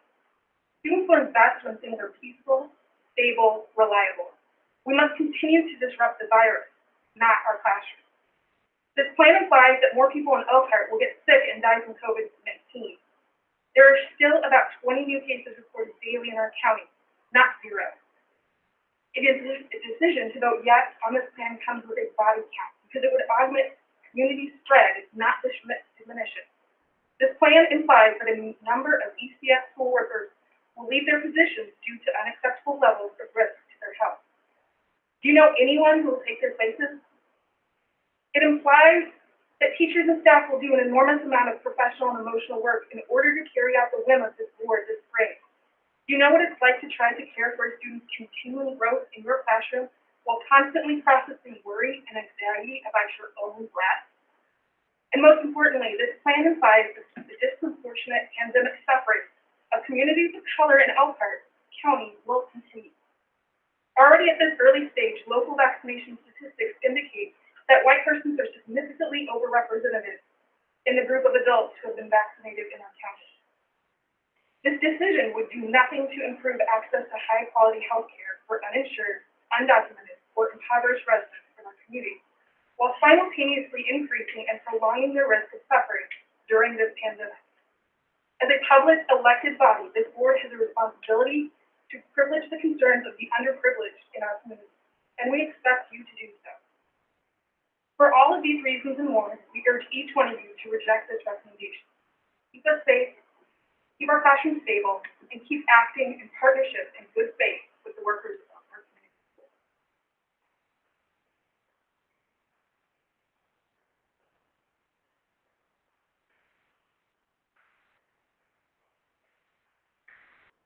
Members of the board, Dr. Schauber. My name is Jason Brewer. I'm the art teacher. I'm sorry, I didn't catch your name, Jason. Jason Brewer. Brewer? Yeah. I'm the art teacher at Mary Keezer Elementary. And I came today to talk both as a teacher and as a parent who currently has students. Consistency and stability are crucial for children's well-being, as we all know. And not only that, they're critical for creating an effective learning climate. There are many variables in our current circumstances we cannot control, so we should probably not introduce another major change this late in the game. I'm doubtful that at this point in the school year, students can adapt and settle into productive routine long enough to measurably benefit. Social and emotional learning is crucial, as has been mentioned several times this evening, for the mental health and development of the whole person, a goal to which we're all committed. Our classrooms create circumstances that foster this kind of growth, which is basic to producing good learning outcomes. If we agree that social and emotional learning is a major reason we're considering this, then this should be a major focus for teachers as students come back. As it stands, though, students would be coming back just before spring break and this year's testing cycle, followed by winding down the school year. This is disruption compounded. And whatever social and academic momentum we achieve will probably atrophy over the summer. For the amount of disruption this creates, students won't get the academic or social development we're all seeking. If we've learned anything from this pandemic experience, it's that virtual learning is no substitute for direct human interaction. Our students belong in the classroom. It's not a question of if we do this good thing, but when. It makes sense to do it when the staff who want immunization have gotten it. It makes sense to do it when we have restocked the needed furniture to house full classrooms again. It makes sense to do it at the beginning of the next school season when we can establish new routines and consistently maintain them. Our students belong and can sustain it. Thank you for considering.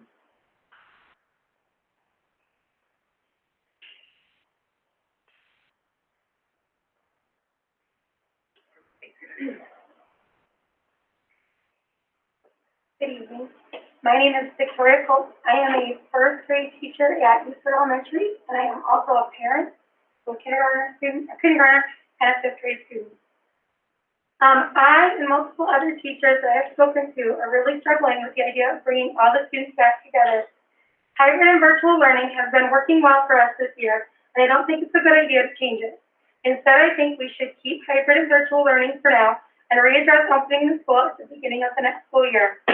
Teachers understand that there are some compelling reasons why the school board might want to bring students back to school in person. One of the main arguments is that, yes, there are some students that are struggling with virtual learning. My fifth grader struggles with virtual learning every week. I spend a large portion of my Saturdays helping her with her schoolwork, and I don't enjoy it. But I wonder if that's really the best thing, though, to bring them all back. I don't believe that there's a better choice. The cons of going back to in-person learning at this point during the school year far outweigh the benefits. Opening our schools would be a disastrous choice right now because we cannot safely adhere to COVID restrictions, and it will be a big change that will impact scores for our students' biggest test of the year. If schools come back 4 days at this point during the school year, we cannot safely adhere to those restrictions. Social distancing is just not possible at this point. I know that if we combine the classes, my fifth grader will be in a class of 25 students. My kindergartner will be in a class of 26. I don't know if you've been in a kindergarten classroom, but 26 is an outrageous number of kindergartners in a normal year. Knowing the size of these classrooms, classes with the numbers that high cannot possibly be social distant enough to make a difference. Our classrooms are simply not big enough, and as a mother, I am really struggling with my children being in rooms with so many other students every day for 4 days a week. I have tested my theory. My own classroom will have 23 first graders. Last Friday, I borrowed desks from another classroom to see what 23 desks in my room would look like. With that many, there are about 2 feet from side to side between the desks, and about a foot maybe from the front of one desk to the back of the student in front of. I cannot imagine how my class of 23 will be able to move around in that space. I imagine there won't be much moving at all. There isn't enough room for them to be able to sit anywhere but their desk. If they get up to walk around, they will be right by each other and have to move out of each other's way in order to get through. Unfortunately, 6- and 7-year-olds are also not that great at wearing their masks correctly all the time. Even now, at the end of February, I'm still reminding them that masks have to go over their noses. I'm still reminding them that they have to wash their hands after they use the restroom. This will not magically improve just because they are all together and we give them stricter rules. In fact, adding students all together will make things more distracting and therefore harder to enforce the new restrictions. We also do not have the furniture to support opening with full class sizes while helping with social distancing. We would need twice the amount of desks that we currently have as well as chairs. If schools reopen at this point during the school year, it will be a big change that will impact scores for our students' biggest test of the year. Okay.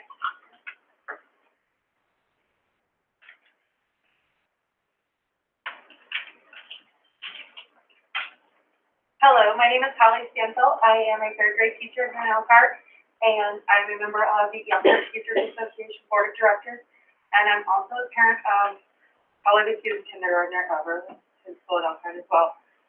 And I'm here to say that we want to make one thing perfectly clear. We are teachers. We love being teachers. And we represent teachers in Elkhart. And there is nothing that we dream about more than returning to school as normal. However, school is not normal at this time, and we worry that the rush to return to normal could do us more harm than good. We all also agree that this issue is not simple. We recognize that there are passionate and varied views on all sides, that this is a spectrum of beliefs. We recognize that you, as a school board, have the difficult decision to try to assign a weight to all of these reasons to make a single decision that is important to so many in our community. But we as the Teachers Association want to make sure that we are speaking for our teachers, and our teachers are divided on this issue.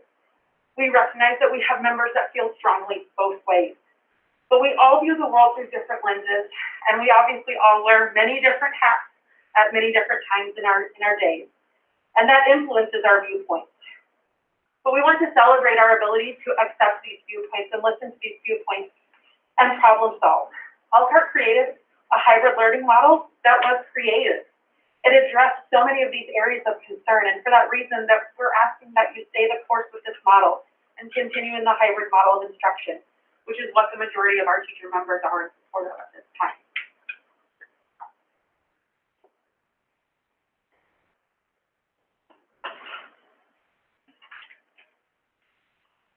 Good evening, my name is Nikki Harris. I am a sixth grade teacher at Eastwood Elementary. While I am also a member of the Elkhart Teachers Association Board, I speak fully on my own for myself. This statement is not meant to question the honesty or integrity of anyone involved with conducting the staff survey.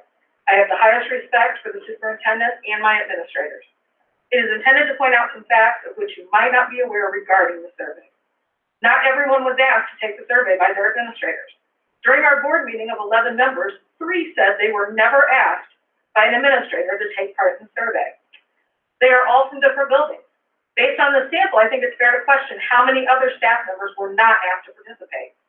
Another member explained that she was not given the option to give a number. Again, I'm not questioning the honesty of the administrator, but there is a building whose numbers were all chosen by the administrator and not the staff. Other members have commented that they were told to rate from 1 to 4 and not 0 to 4. I think this seriously calls into the question the meaning of the 2s and whether they are grouped with the 0 to 1s or 3s to 4s. Another member told me that they were not told that 2 meant that they were indifferent. She said she would have never said 2 if she had been told that it was how it would be interpreted. I think the question of which group to put the 2s in is fundamental. It is not sound mathematics to have an odd number of answers to a question in which you will ultimately divide the answers into yes or no. Both groups will claim the middle answer belongs with them. I will also mention that rubrics teachers use for grading that go from 0 to 4 or 1 to 4 all put 2 as approaching proficient. Most teachers answering 2 would know this. In my mind, this indicates that they are not quite comfortable with a full return and not that they were indifferent. The manner in which teachers were asked also calls into question the validity of the survey. Some teachers went to an administrator's office to answer. I understand that this relieves staff members from the pressure of answering the way their peers were responding, but for some, this was very uncomfortable. Some teachers were asked during the middle of instruction to answer while their students waited. I was asked in the hallway while children were entering the building.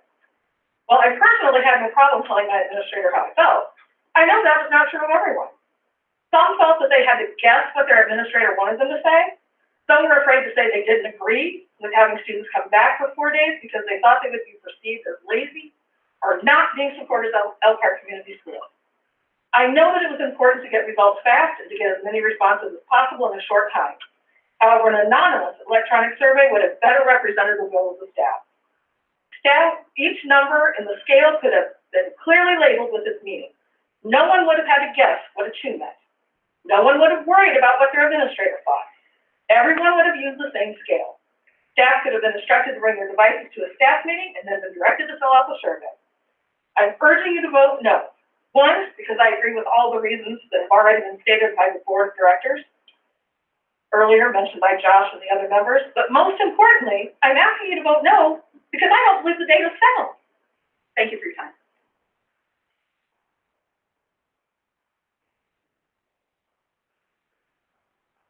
Hi, I'm Christina Harris, and I'm a special education teacher at Eastwood Elementary. I know Dr. Kalheimer already received a very lengthy email from me already, and I'm not really going to read that email. But what I'm going to do is present some extra information that I also noticed here.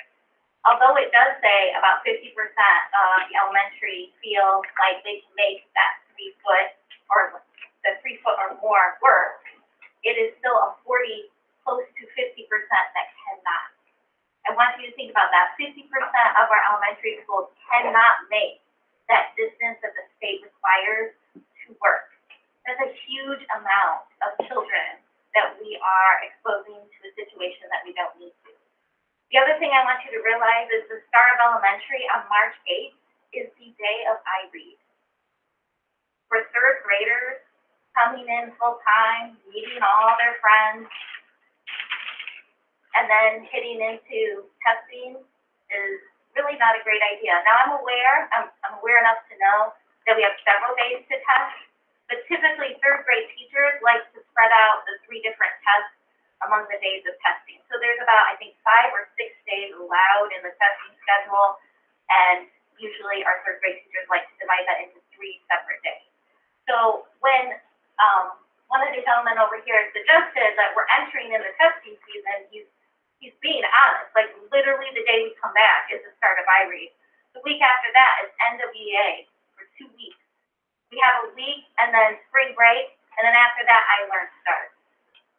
So I feel like when you look at the transition of at least elementary children, you need to have time to get used to each other. You need to have transitional time and procedural time so kids understand what is expected out of you. And I don't feel that we can legitimately make this work for at least our elementary kids.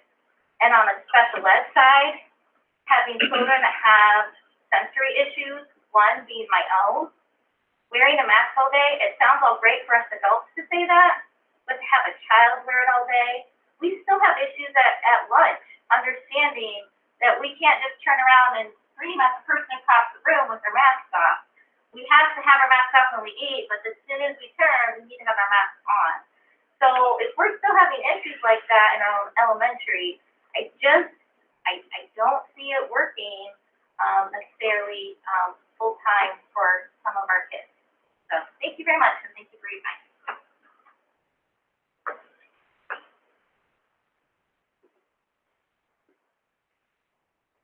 Next.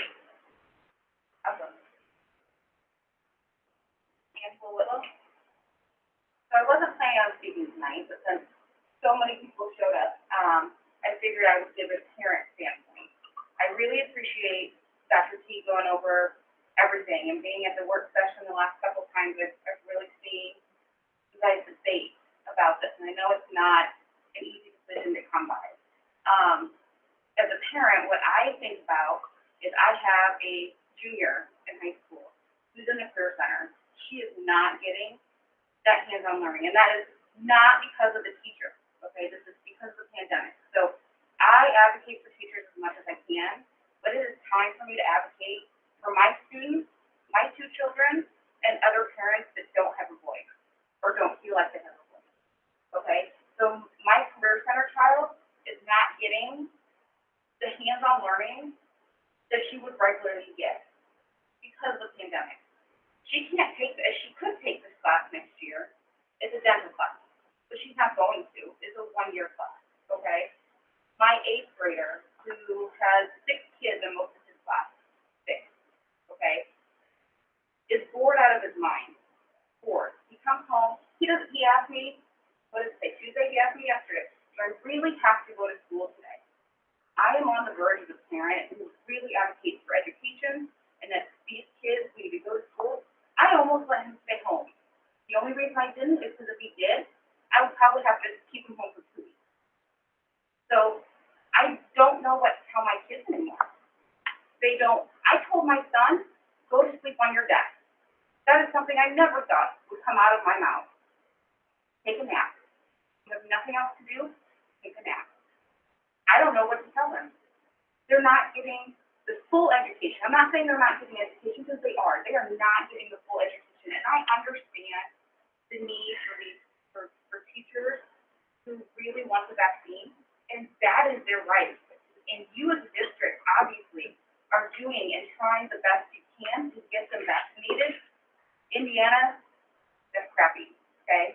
You guys have no control over that. Indiana is doing this to them. Not you guys, not parents.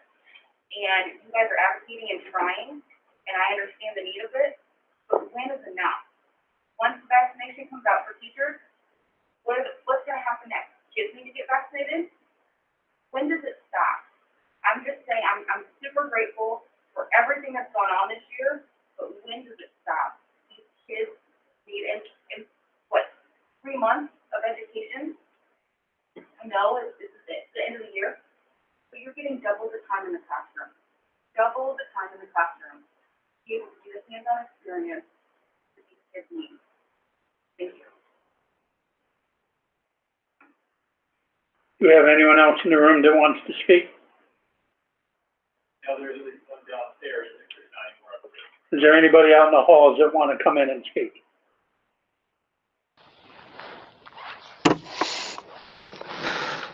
Ask them upstairs, because we have extra empty seats now.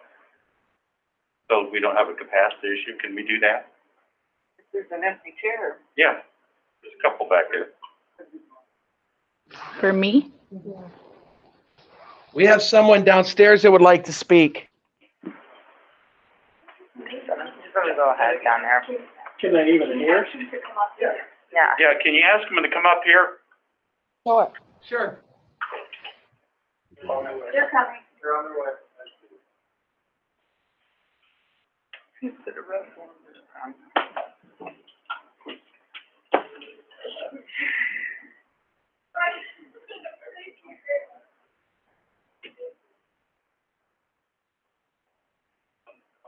Online, and then we've got 3 comments. Okay.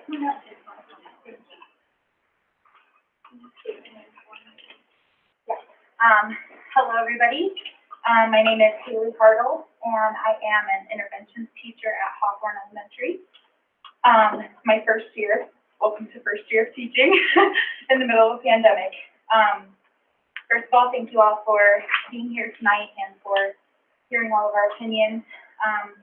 I wasn't planning on speaking tonight. I didn't know if I was going to. But as I was sitting down there, I just felt the prompting to give my opinions. So I'm speaking as someone who will not be directly affected by social distancing in my classroom. I hold groups of 4 or 5 kids at a time. So I'm speaking as somebody that is completely separate from the issue of social distancing in my classroom.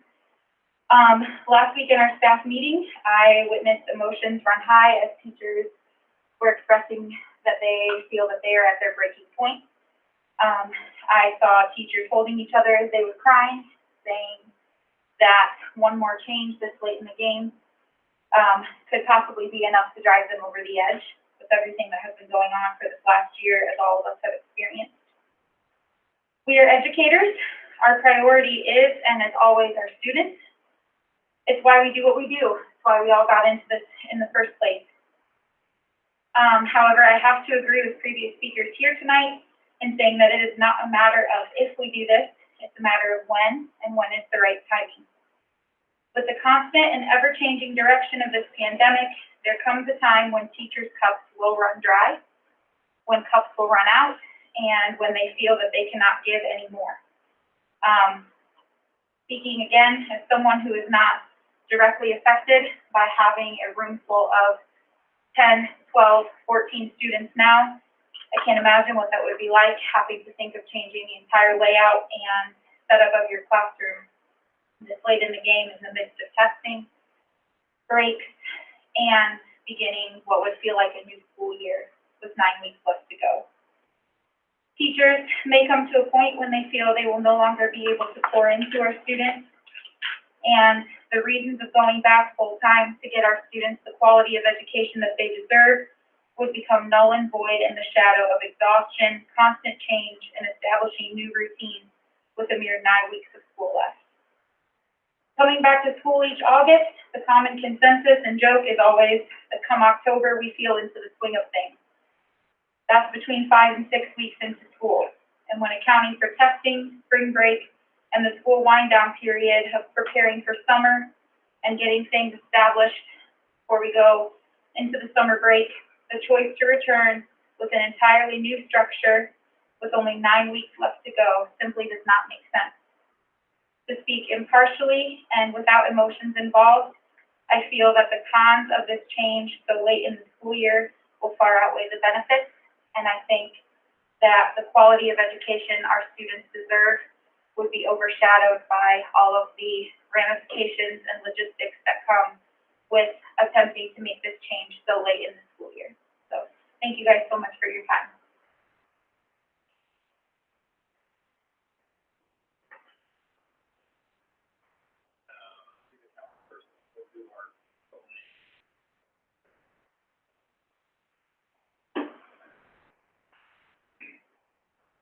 name of the first comment that came in. Okay.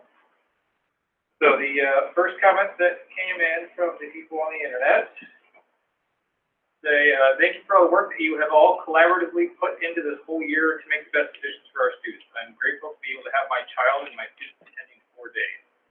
There are so many positives of attending more than 2 days a week. I'm also grateful that you have allowed students to remain virtual as well as offering a virtual option to staff, even allowing some to teach from home. I believe Elkhart, unlike any neighboring district, has gone above and beyond to accommodate student and staff needs and wants. We are continually moving in a positive direction. Returning 4 days is that next appropriate step. Thank you all. The second comment is from Faith Sheet, and she says, please open up our schools. I have confidence that the staff and our students are equipped to keep our children safe. Third comment and final comment is from Kaylee Van Gelder. I am a teacher for our district, and I have 44 students in just one class. How will you be informing parents that we cannot guarantee even 3 feet of social distancing for their student safety in the event that we go through with returning full time? Please don't deny that we cannot provide 3 feet when we all know that what our class sizes look like. All are remote.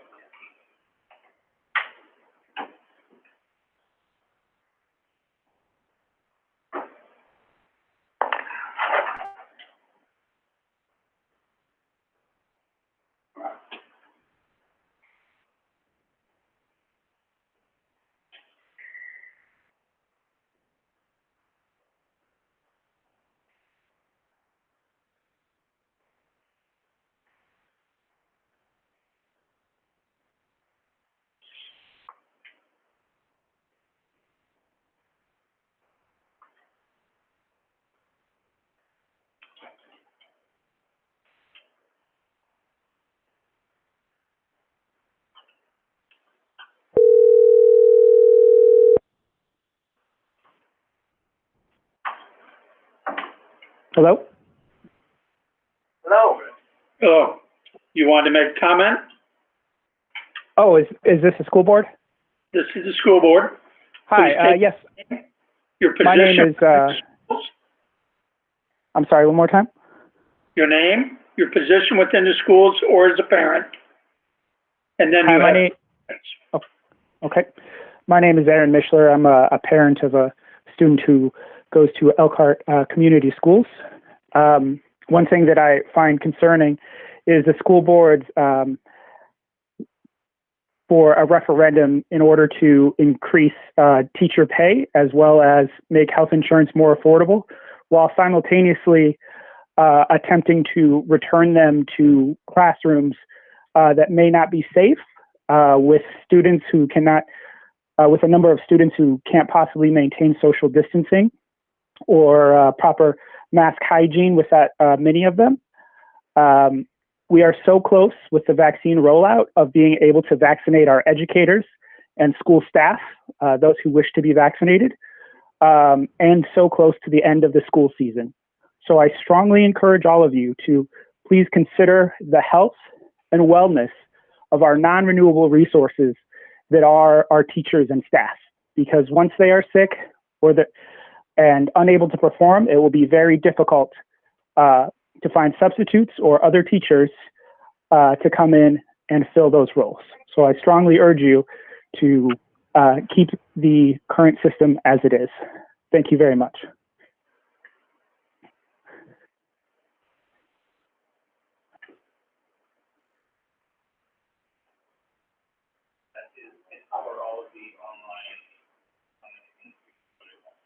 Is there any other comments from the public?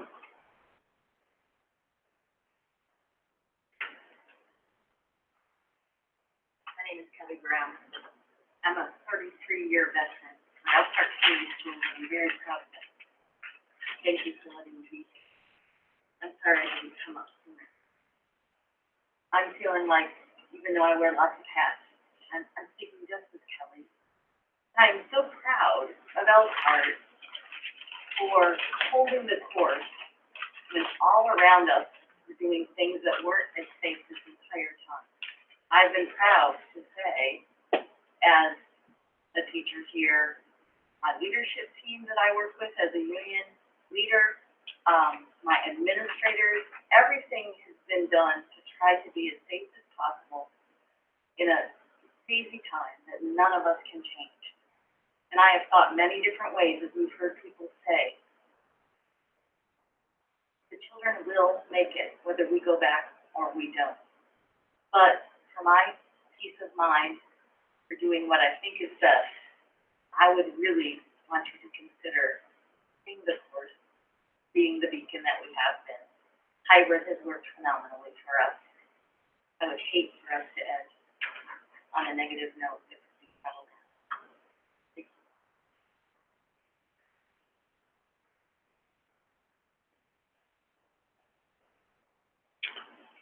Comments from the board?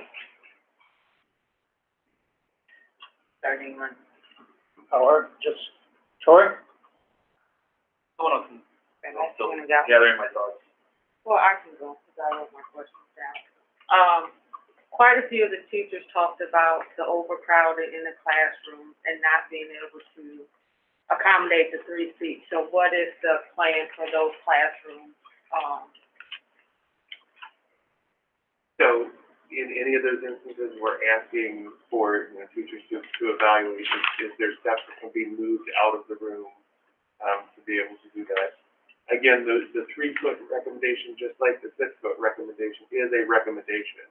And we know that there are other places in the county going to school where there is less than the 3 feet, in schools. And this is something I hear from the other districts on the conversations I'm part of on Wednesday. So it's not a requirement that there be 3 feet. It is a recommendation that there be 3 feet, and we do the best that we can. Is there any additional, like, I've heard people talk about the barriers between is that available in those classrooms? There are barriers that have been delivered to all of the schools by building operations, and we have the ability that we could get more if we needed to. And then a lot of the people said there was a need for additional furniture. I didn't really understand that. Why would they need additional furniture? Yes, in many classrooms, there was a move towards tables for students to share and be at. So if they have 2 desks instead of a table, they'd be able to do that. We indicated the building principals to talk with Tony G and the operations staff regarding tables and desks or other things that they would need, because we do have some in the warehouse available. And then, quite a few of the teachers talked about inadequate staffing. So if there are going to be additional accommodations for people who are high risk, then what is the plan, or how is that going to be balanced out if there's already a high need for additional staff? And a lot of people exercise that right to get those special accommodations. Will there actually be enough staff left to safely run the school? Mindy, would I be able to ask you to address that since that's work of the group?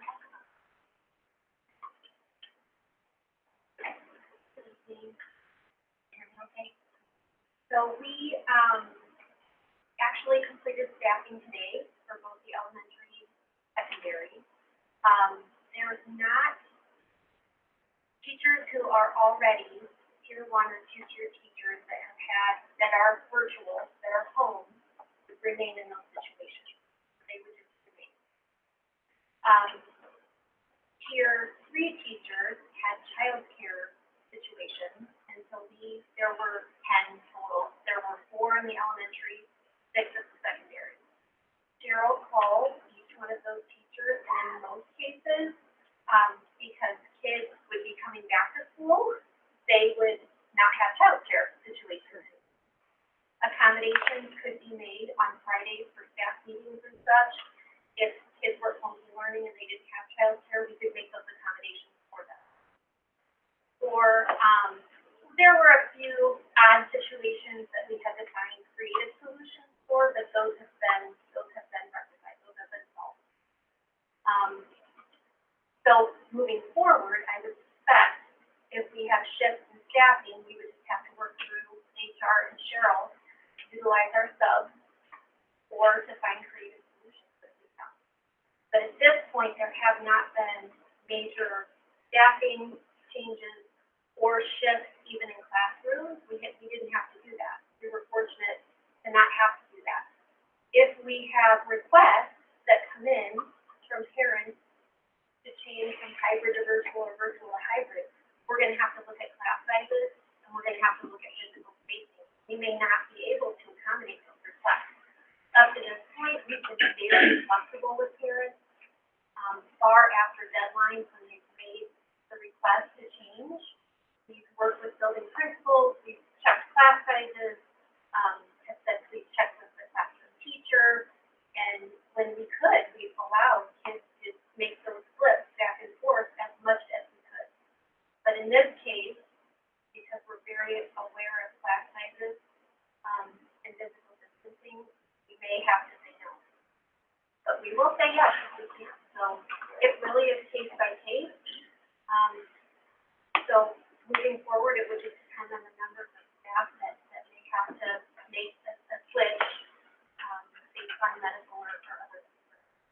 Well, let's just say, worst case scenario, there's a shortage of substitute teachers. The worst case scenario, if it came down to you didn't have enough people to staff the classroom, what are the implications of that? I mean, we would have to work with HR to be creative.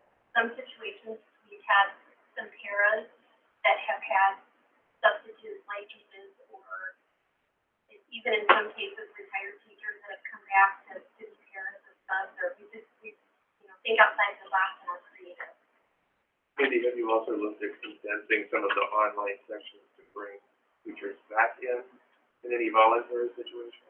All of our virtual teachers who are volunteers are already in the building, but still teaching virtually. But we just didn't have to make enrollment changes at the elementary. I mean, for the most part, so many of our kids that have wanted to come back and we've made that work. So we didn't have to do anything. If we had to move, and we try not to do this unless we absolutely have to, because it's hard on the student to start the year with a teacher and then end the year with another teacher. But we have had to do that, especially in the window in January when we made the changes. There were some students that are currently their homeschool, maybe Eastwood, but they're receiving instruction from a vet teacher. So we can be creative in those situations. We just try to always default to what's best for the student, ultimately in the end. But it's due to parents sometimes just want their child to have a teacher. So we just work it out. A lot of it's individual case by case basis. Thank you. We don't have nurses in every building, is that correct? We do not. Sarita? Yeah, we do. We do. We currently have nurses in every building. We had to work on that. But we finally got it where there are nurses in every building, and then nurse and a sub on the corridor, because we're having trouble with that, full population help we needed there. So we have placed someone in every building.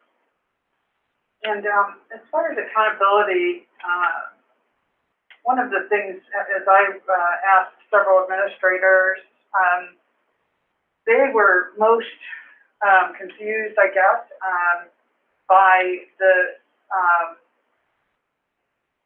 contact tracing and how that's actually supposed to work in this situation with people, within 3 feet all the time, pretty much. And there's a big, they're just not sure what that would, how's that language actually supposed to work for them, and how do they stay accountable to that? And I think that's one question. The next question would be social workers in the building to help with some of the social emotional re-emerging students. I just want to know if we have enough people for that. So I'll go first, I guess. I'm gonna ask Rita to help me with contact For the contact tracing, because it's gonna be 3 feet, we just have to reduce the space. So, to be honest with you, there's gonna be a lot more contact tracing because, people will be more in contact. So, So we do have a system where, the student, there are two ways that a student can be reported. The student gets sick at school, and it's sent to the nurse. The nurse assesses that situation, and we send them home until we can either get a test, and in some cases, parents say, I don't want to test this. And that requires them to be out for, at least the 10 days until, we know that this infection is not going to show up. There are cases where students are positive. The good part about that is that we have close contact with the Elkhart, Health Department, and they report to us right away when a student is positive. But in most cases, our parents do call and say, this, our student is positive, and then we immediately start the trace. Keep in mind, we had 16 at first, so in this case, we're gonna have to trace within 3 weeks. That could lead to us, having specific numbers of students that would be out, on quarantine for the necessary 14 days, according to CDC. And in some cases, it led to us having to go virtual for that particular program, because the contact tracing, because there were so many positive cases and the contact tracing connected to each other. So there is a system. Our school nurses, follow that system, and they report it on a spreadsheet. They also report it to, now we have, Lori, Warrenstead, but we'll have another lady soon. Well, she's on board. Her name is Julie, training her now. Make sure that she can do that contact tracing. When there's a teacher involved, we contact Cheryl and Maggie, and we make sure that that's coordinated so that our teaching staff, whoever has been exposed, will be notified. And I know that in the beginning, there were some questions because we did have to have incoming instead of outgoing tracing. We had to have people income and say, listen, I was there, I was a part of that. And so we did have to fix that, that gap. And it was fixed pretty good. We are very assessing of a staff member saying, hey, listen, I was exposed, and, we make sure that staff member is taken care of. So in the big scheme of things, 3 feet will mean that we have to do 3 feet contact tracing. Maybe more students, If they're less than 3 feet. One of the, right. Yeah, one of the, Because currently, if somebody's 6 feet or more, we don't worry about contact tracing them. But if they're within the 6-foot radius, then they would have to be contact traced. Now what's happening is that radius would be shrinking to 3. So for those people that under the previous guidelines would have been 4 or 5 feet and would have been contact traced, now they would not be. So it means that we would potentially have fewer students being contact traced that might have been within the circle before that are not now. But the guidelines regarding wearing masks and the 3-foot contact only happens within the classroom.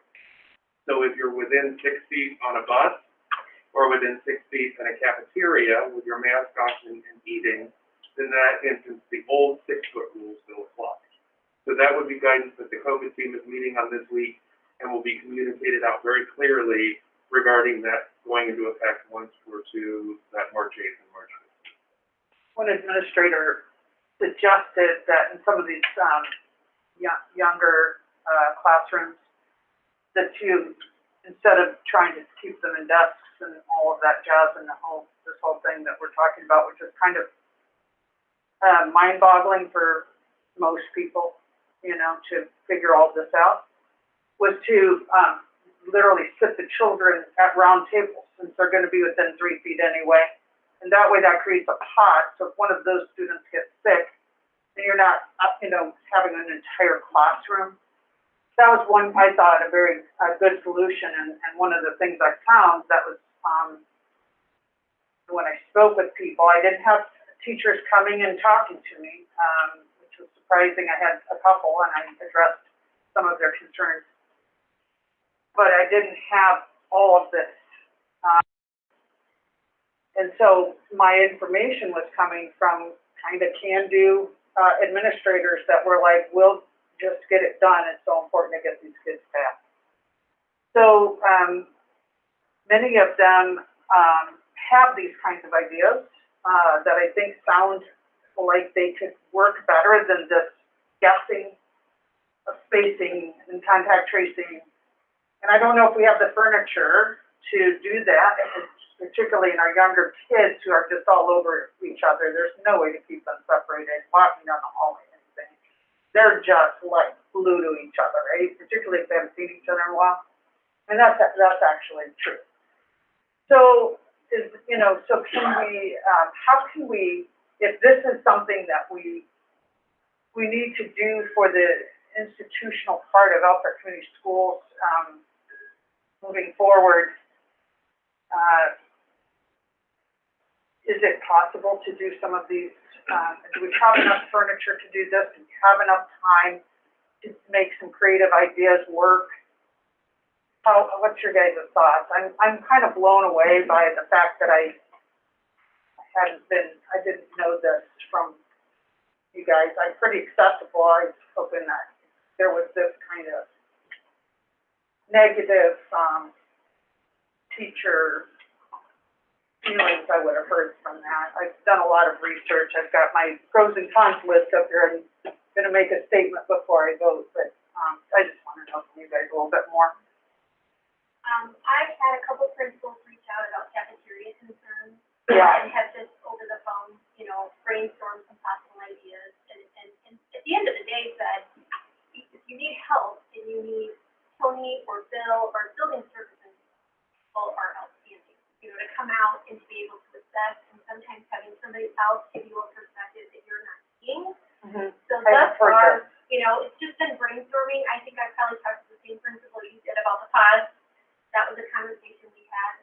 I know we have 1,000 dividers, that I've recommended to principals as they've called and asked about tables and desks and that. In the elementary,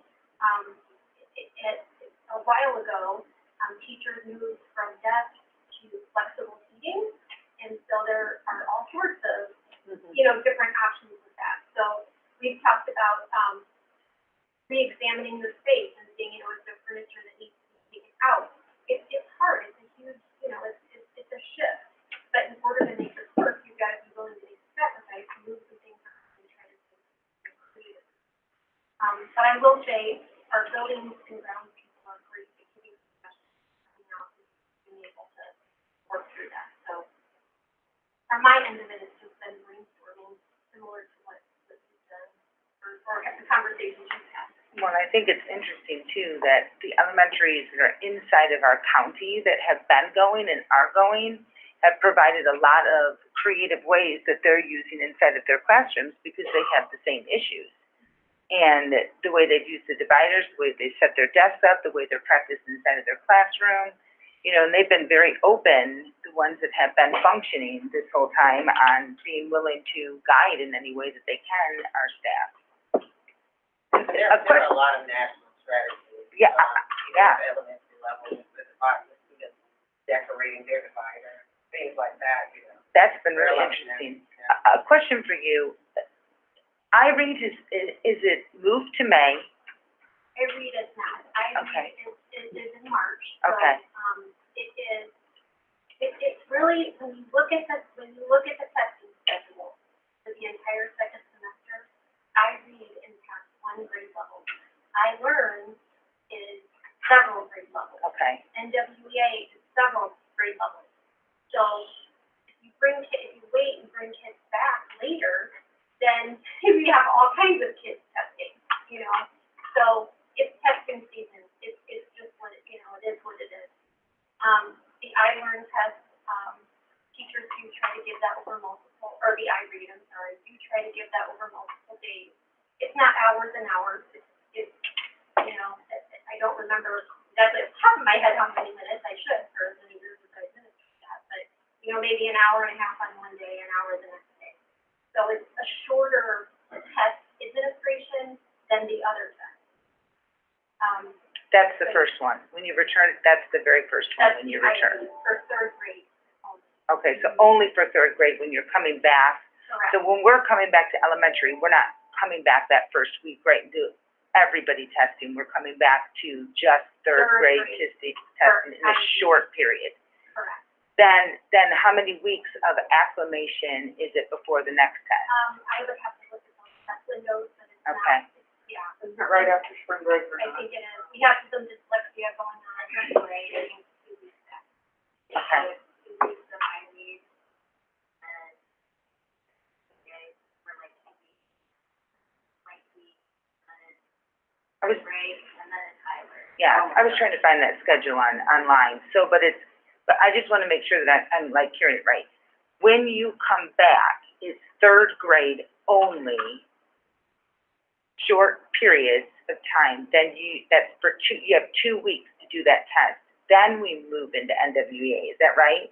Then NWEA has a 2-week window of how many minutes a day of Well, testing? we extended the NWA window at the Okay. elementary Okay, and at the middle school. okay, So we are opening NWEA on March the 10th, and we're running that all the way through May okay, 28th. And the reason that we did that was to allow the elementary and the middle schools to be able to bring in their virtual students, to give them a longer period of time to do that. So we extended that last window on purpose, okay, and to allow each site the flexibility to determine when is the best time to test for NWEA.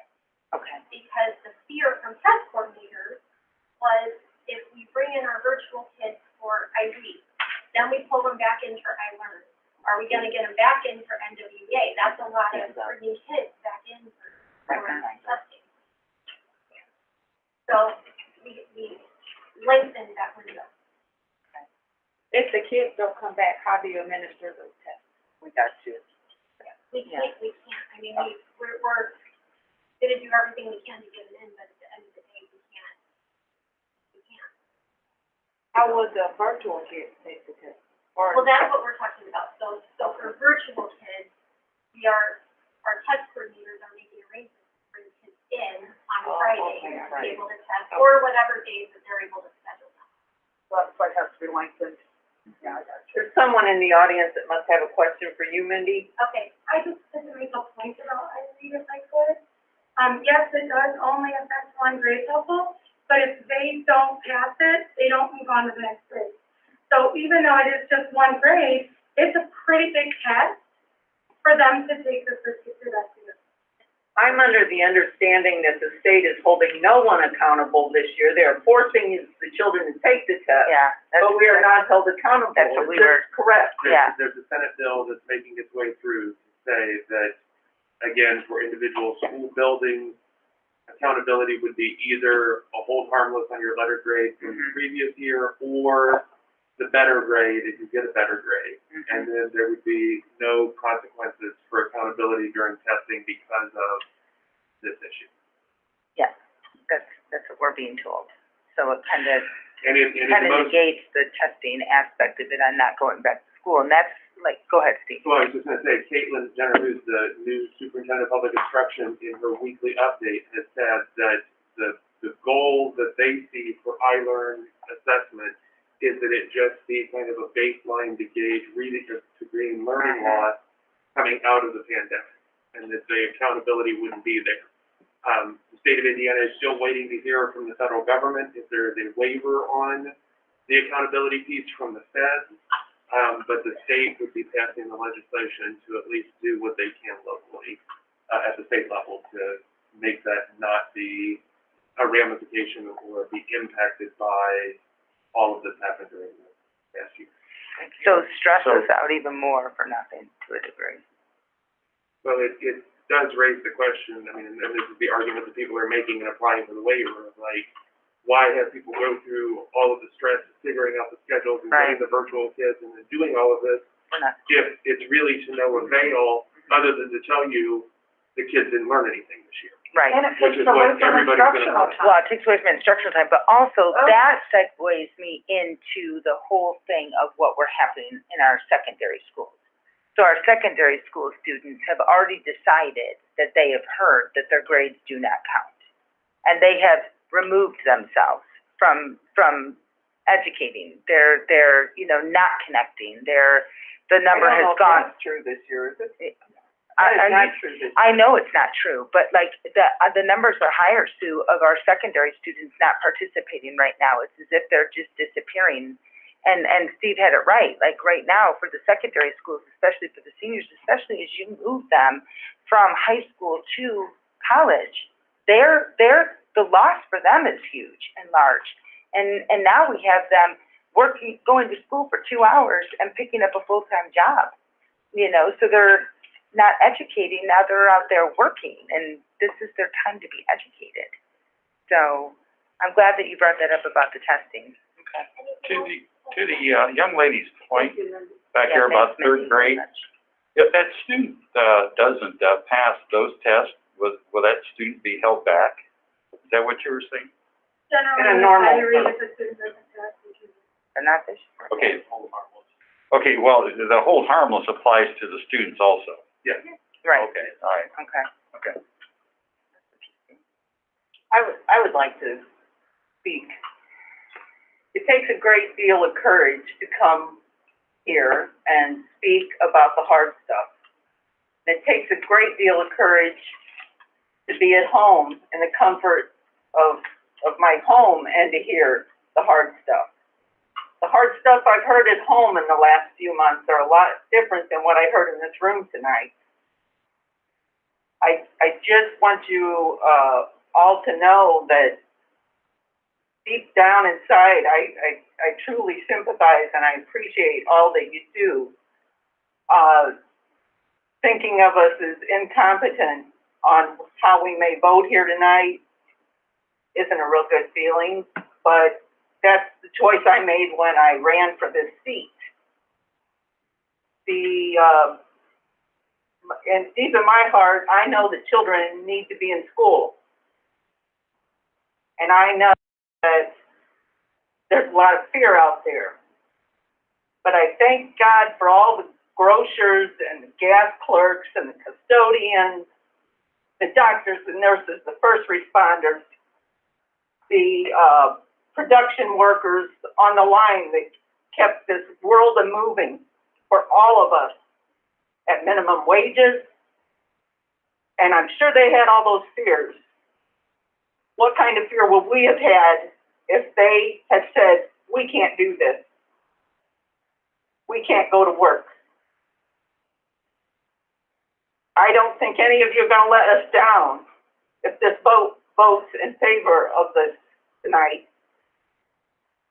But I want you to wholeheartedly know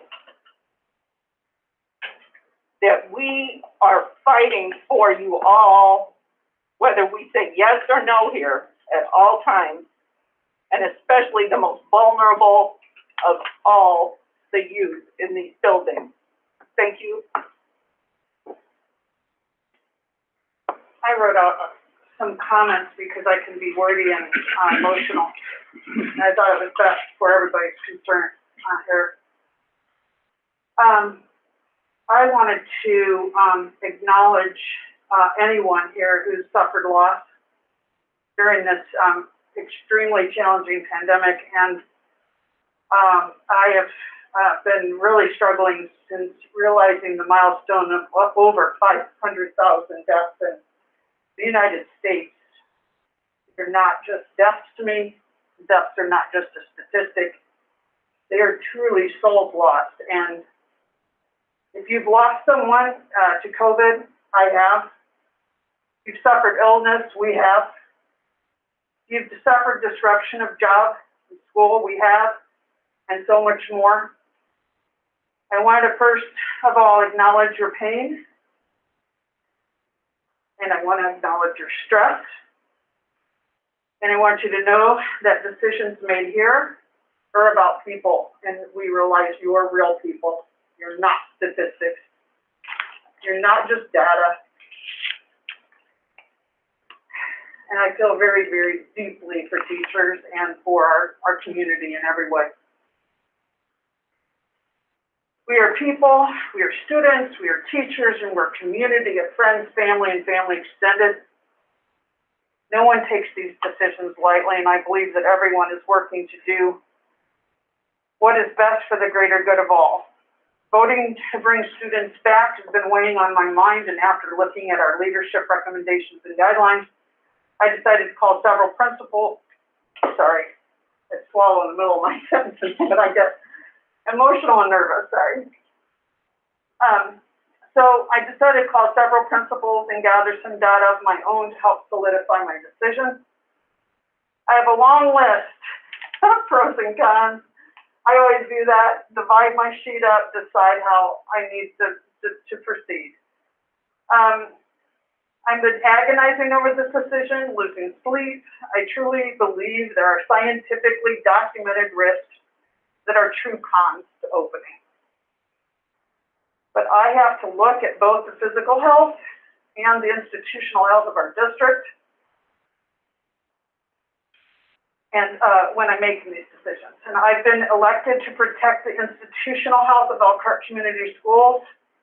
When you look at it from the perspective, the pros of reopening, at least on my sheet today, without your input, outweigh the cons, as long as we mitigate the physical risks in every way possible.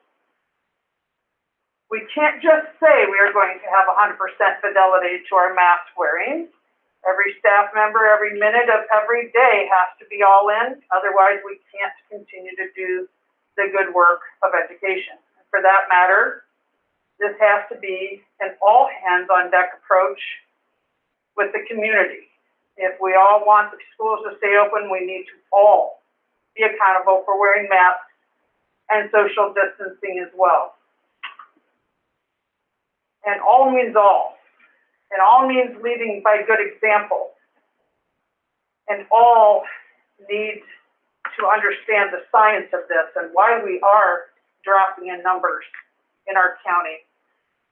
And it's very difficult for me to think about taking our foot off, or, starting to pump the brakes now when we've got this momentum towards our community numbers improving.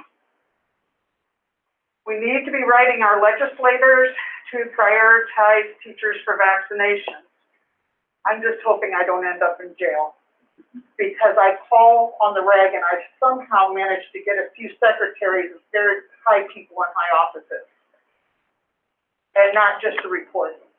And so I've been a little shorter and sweeter with them lately, but not so much. So if you need to bail me out, teachers, I'm calling every day for you. Lastly, I trust that Dr. Teilheimer has had the tough conversations with building leaders about the feasibility of this plan. I trust that he has our kids' academic and mental wellness as his first priority. I trust that if this is his recommendation, that I should support it. I am here to support this process and to help hold our leaders accountable for following the risk mitigation rules so that we can stay open safely. May we remember these words by a brilliant, young, inspirational poet, Amanda Gorman. I wear this statement tonight in your honor, whether you agree with me or not. There is always light, if only we're brave enough to see it. If only we're brave enough to be it. I ask for our community and our entire community to be it. See the light and let's make this happen. Do you have any other comments from the board? Oh, go ahead. Good. Please. So March 8th is approximately 2 weeks. Is that for the logistics of everything to make the changes happen? Is that enough time? In my conversations and asking building principals, they were saying yes. Because I said, we had a meeting about it, and then I said, anybody, and if they didn't want to answer in the group, I said, contact me, let me know of individual concerns, let me know if this is not possible, if I am crazy, you tell me. I mean, I asked for them to be able to provide that to me beyond just the conversation that we had as a group. You talked several scenarios, what if this, what if that, what could you hear? I mean, you've worked through this, you've had time to do this, and you feel, with the data, the responses, that we're well equipped. I mean, it is, none of what we've done over the last year has been ideal, right? None of it. So would I ideally like to maybe just be able to say hybrid? Potentially, yes. But from the stories I'm hearing and when I stood in front of those second graders today, this is not the best thing for students as a whole. To continue this compared to the ability to have them in classrooms more often. And I understand the disruption that it's going to be. I understand all of those things. But I think we might need to give kids a little bit more credit for their ability to come back and be resilient and do that. But it's also our point to set the example and do that. There are no easy answers. I mean, just as our society is divided about everything, we are divided about this. And so I have to thread that middle ground. All along with the hybrid plan, I've been going by the fact that parents were kind of split on it, and our staff was a little bit more towards going the direction of the hybrid, staying on that plan. And the data all supported that, given where we were with our case counts and trends and everything else. At this point, our staff is a little more divided and actually, is slightly in favor. Given, again, the subjective nature of the data I was using, it wasn't perfect, so that's why I erred on the side of being more negative in the results I provided and everything, so that we could look at that. But my goal was to try to collect that information and make sure that we were getting that the best we could. Given that the outcry from students themselves and from parents is leaning towards, please get our kids back, and our staff is a little more evenly divided, and the data is trending in the direction it is, that's why I'm making the recommendation on it.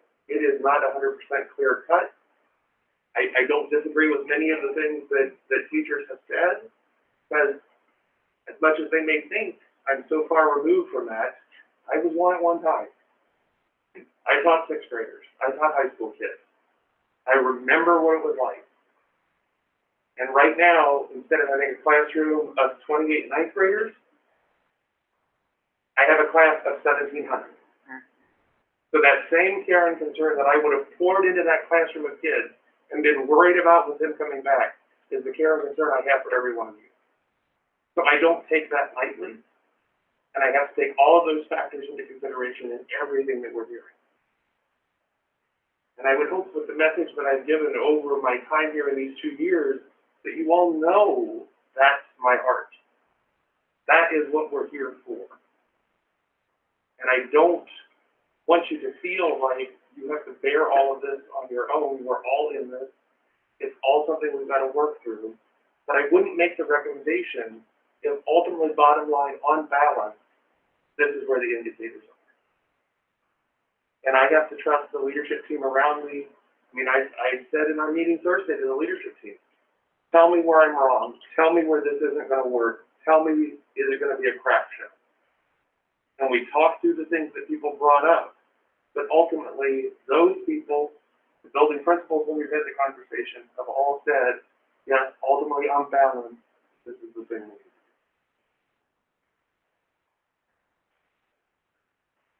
I think this is a difficult decision for everybody. I think we all feel the weight of making the right decision. I think we all have suffered some loss. I know personally, I've lost several family members to COVID. I've had several family members get COVID recently and recover, but it's difficult when you have parents contacting you and say, please vote tonight because my 8-year-old is suicidal. Oh. So it's not something that I take lightly, but I think I teach the AP class that's virtual, and it is a big distraction. The kids are not going to get any significant more education in the last 9 weeks because there's just not enough time to adjust. So I agree with that, but I think overall, is there really going to be a perfect time to go back? There's no guarantees that we're going to have any more vaccines or any more positive, like concrete at the beginning of the school year. So there is not a perfect time to do this. I think going back now, the benefits are going to be more social and emotional and the non-tangible. But it is a big decision, and there's no right answer, and I think we gotta look at those other things that the kids and overall the district would gain from the kids going back, and not just the educational, because I think we all know there's not gonna be any significant educational gains in last 9 weeks of class. And the two things that I want to say, and I want to say them very carefully so that they don't come off as you know, rude or disrespectful by any means, but we created a reentry plan with the goal to go back to school. I mean, there was no question that the goal was to come back to school. And that's something that we need to keep in mind. And I go back to the last comment from the gentleman in bringing up the word referendum, which, you know, I have to tell you, in my line of work, I get a lot of conversation with a lot of different people. I've had both ends of the spectrum. I've been, you know, tore up by a teacher that said, you're putting us back in school because you want your referendum to pass. I've had people say, you better put your teachers back in school if you want your referendum to pass. So that comment by him, it hurts me, because something that was said, you know, this is a decision that all of us are going to make based on a lot of different people's lives, okay? I would never put a monetary amount, whether it made all of you more money or not, on deciding whether or not we needed to be there. Two of us sit here. Is there three of us at large or two of us? There's two of us at large? Three. Three of us sit at large who were brought in by the constituents of our whole community, of who we have to represent, not just, it's everybody involved. You know, parents calling and crying about the welfare of their students, you know, wondering whether or not their student is going to attempt suicide. We could trace back the OCLA numbers of our own students, and it's overwhelming. So Rita can probably answer to that. There is a very big picture here on us going back. So the mentioning of the referendum has nothing to do with the implications of how any of us would vote on behalf of what's in the best interest. Finding out that the testing is differently than what the mindset is, and knowing that there's some grace right there, makes a difference. Rocky and I have spent a tremendous amount of time visiting schools. I mean, in between both of our work schedules, we have gone around to different schools in the district, both private and public. We've talked to staff and administrators. I've even talked to another superintendent. None of us have gone into this thinking that we're just going to come in here and be like, sorry, I appreciate everything that you guys have said, but you're going back to work. Your union is represented here, but it's not fully represented by all of your staff. Many of your union members want to go back to school. And I know this is difficult for everybody, but we made it through coming back, and none of us wanted us to come back. The hybrid wasn't even something that was an option in the very beginning, and we pulled our way through that. I can't believe that the administration team or anybody would be putting this out there if they didn't think that it was the right thing to do at this time. I'll just finish up. I've heard some very, very valid concerns of it. You know, part of my other job is to make decisions that a lot of times, being an attorney, I'm going to advocate the decision that is made is favorable to like the other side. So I'm somewhat accustomed and used to being in this position, but I can honestly tell you, I've taken this decision very seriously. I've agonized over this decision. I've looked at the data, and ultimately what drives me are a few things. One, I firmly believe that in-person learning is the best academically, socially, and emotionally for the kids. And I think we all agree to that. I've heard it over and over. And that was the driver from the very first plan put in place. Another thing that I've taken into consideration is the work of Secretary Tallheimer and the administrative staff. I listened. I'm convinced that, you know, they've done the due diligence, they've asked the questions. I understand there's some subjectiveness to the findings. But at the end of the day, I don't think anybody on this board, I don't think anybody in the school corporation would want to do anything if we knew 100% that it was going to put anybody at risk. We've got to look at the data, we've got to follow the science, we've got to look at the recommendation to make the best decision. And honestly, I can't tell you if there's a right or wrong decision. We've got to understand how we come to the decision, how we come here tonight. And I've got to have faith, which I do, in the process. And knowing that ultimately it's in-person learning is where we all know needs to happen.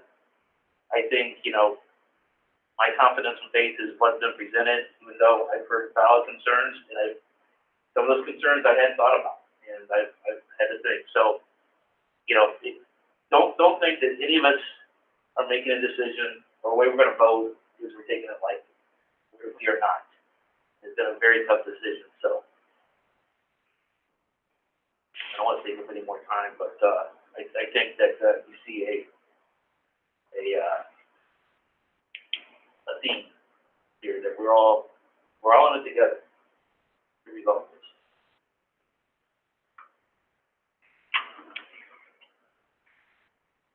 So I don't think I'm going to say anything that's going to change anybody's mind here. But when we make a decision, we have to do what's best for 12,000 students. I don't vote for what's best for my 9th grade student. I don't vote for what's best for my kindergarten grandson. I vote what's best, what I think, for 12,000 students. And we have heard horror stories about honor roll students who are checking out, who no longer care about their studies, who are depressed. These are teenagers. They shouldn't be depressed. They should be enjoying the time of their life. But because they're not in school, because they're not surrounded by their friends, their emotional and mental welfare is taking a toll. I am a huge fan of teachers. Some of my greatest heroes in my life were teachers, role models like Mr. Funkhauser and Mr. Phillips and Mr. Thompson at Weston and many others who I looked up to with admiration and respect to this day, helped mold me into the man I am.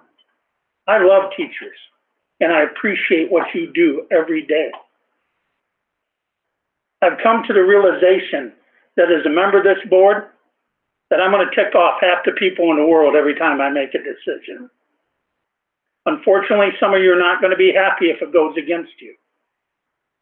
But again, that doesn't mean we don't appreciate everything you do for the students of this school system. Under normal circumstances, you have a difficult job. Under a pandemic, it is thankless. But it's also thankless for millions of other people out there doing their jobs every day. You know, and we just have to keep plugging along. You know, it isn't easy. We are going to do everything we can to provide you with the resources to be able to make this as safe as possible if the decision goes to go back to school. And tomorrow, no matter what happens, we're going to appreciate you and respect you and love you just as much as we do today.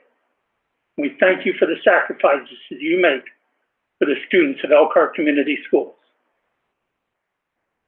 We have a second and a motion. All in favor? Aye. All opposed? Motion passes. Final action item I'd have this evening would be based on that change to the reentry plan, the school calendar that was in your packet. What that would do would be to remove March 5th as a back-to-school day and make that again an e-learning day in order for classrooms to be prepared.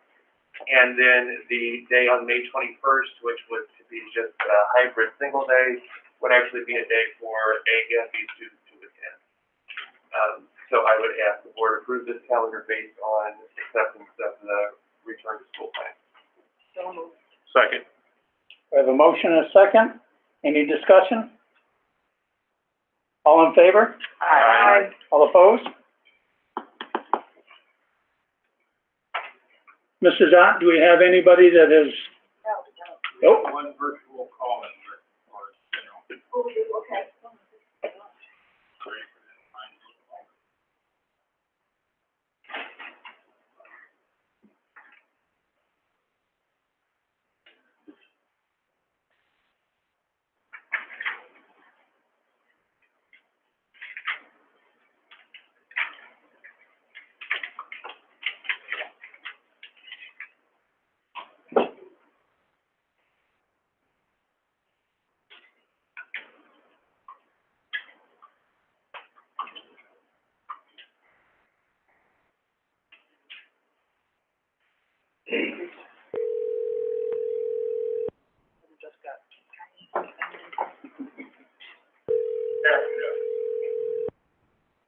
Pardon? Look at Victor going to work right away. Our custodian, immediately on it.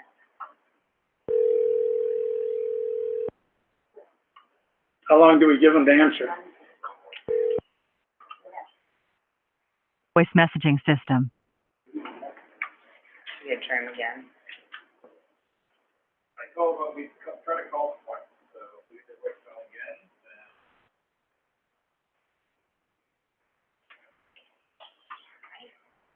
While that's happening, there were some concerns about streaming the meetings. Would you like to direct?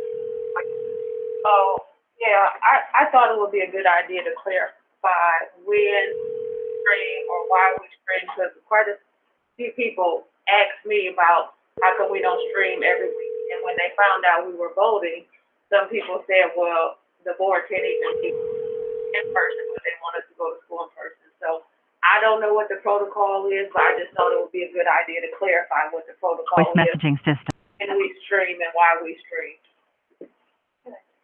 So generally, our position has moved to, we were moved to in-session meetings.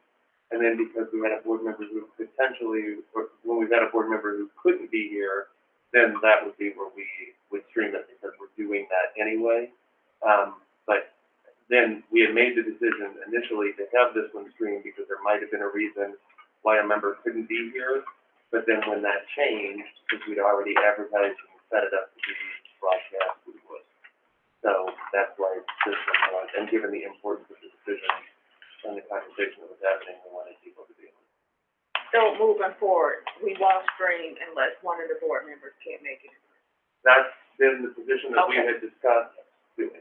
Okay, I just wanted Under to the clarify. emergency. Yeah. That's something that could be visited It's at. different, or it was different prior to connection. Yep. Okay.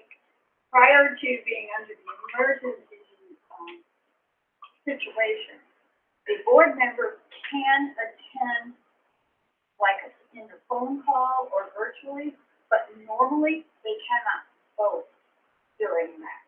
But under the current circumstances, you can bring them in virtually and vote. So that will probably revert back. Well, there is a bill going through to make the new circumstance that's put in place because of the emergency, make that the new open door law. Is there, option or discussion, since it's limited space in here, to stream just as a general practice, because there is not enough room for people to come in person? We can revisit that conversation. There are implications for the fact that the recording of the meeting is a public session and a public record, which has some implications, which again are sort of waived under the emergency order. Correct. But if it becomes standard practice, there are some things that we would have to do differently as a matter of it being a public record. Do we have to ask do a lot different. do we have to ask to visit that at an executive or just ask to visit that sometime down the road? The current rules determine live streaming all the way to the governor's executive order. What we have to do is revisit this whole question once the pandemic is over and once we know what happens in terms of legislation. But it comes to Dr. Paul mentioned the issue also of record retention related to maintaining the record of the school board meetings in actual board and transcribed and all those kinds of things. Thank you for clarifying. Dr. T, do you have anything else? I do not. Does the board have anything else they'd like to discuss? I'd like to thank, Dr. Thalheimer and our administration, as well as the teachers, the ETA, for the serious comments and work that's been put in the last 2 weeks, on, this issue. Thanks. All right. We're adjourned. Okay, we gotta go into executive. And we're going into executive meeting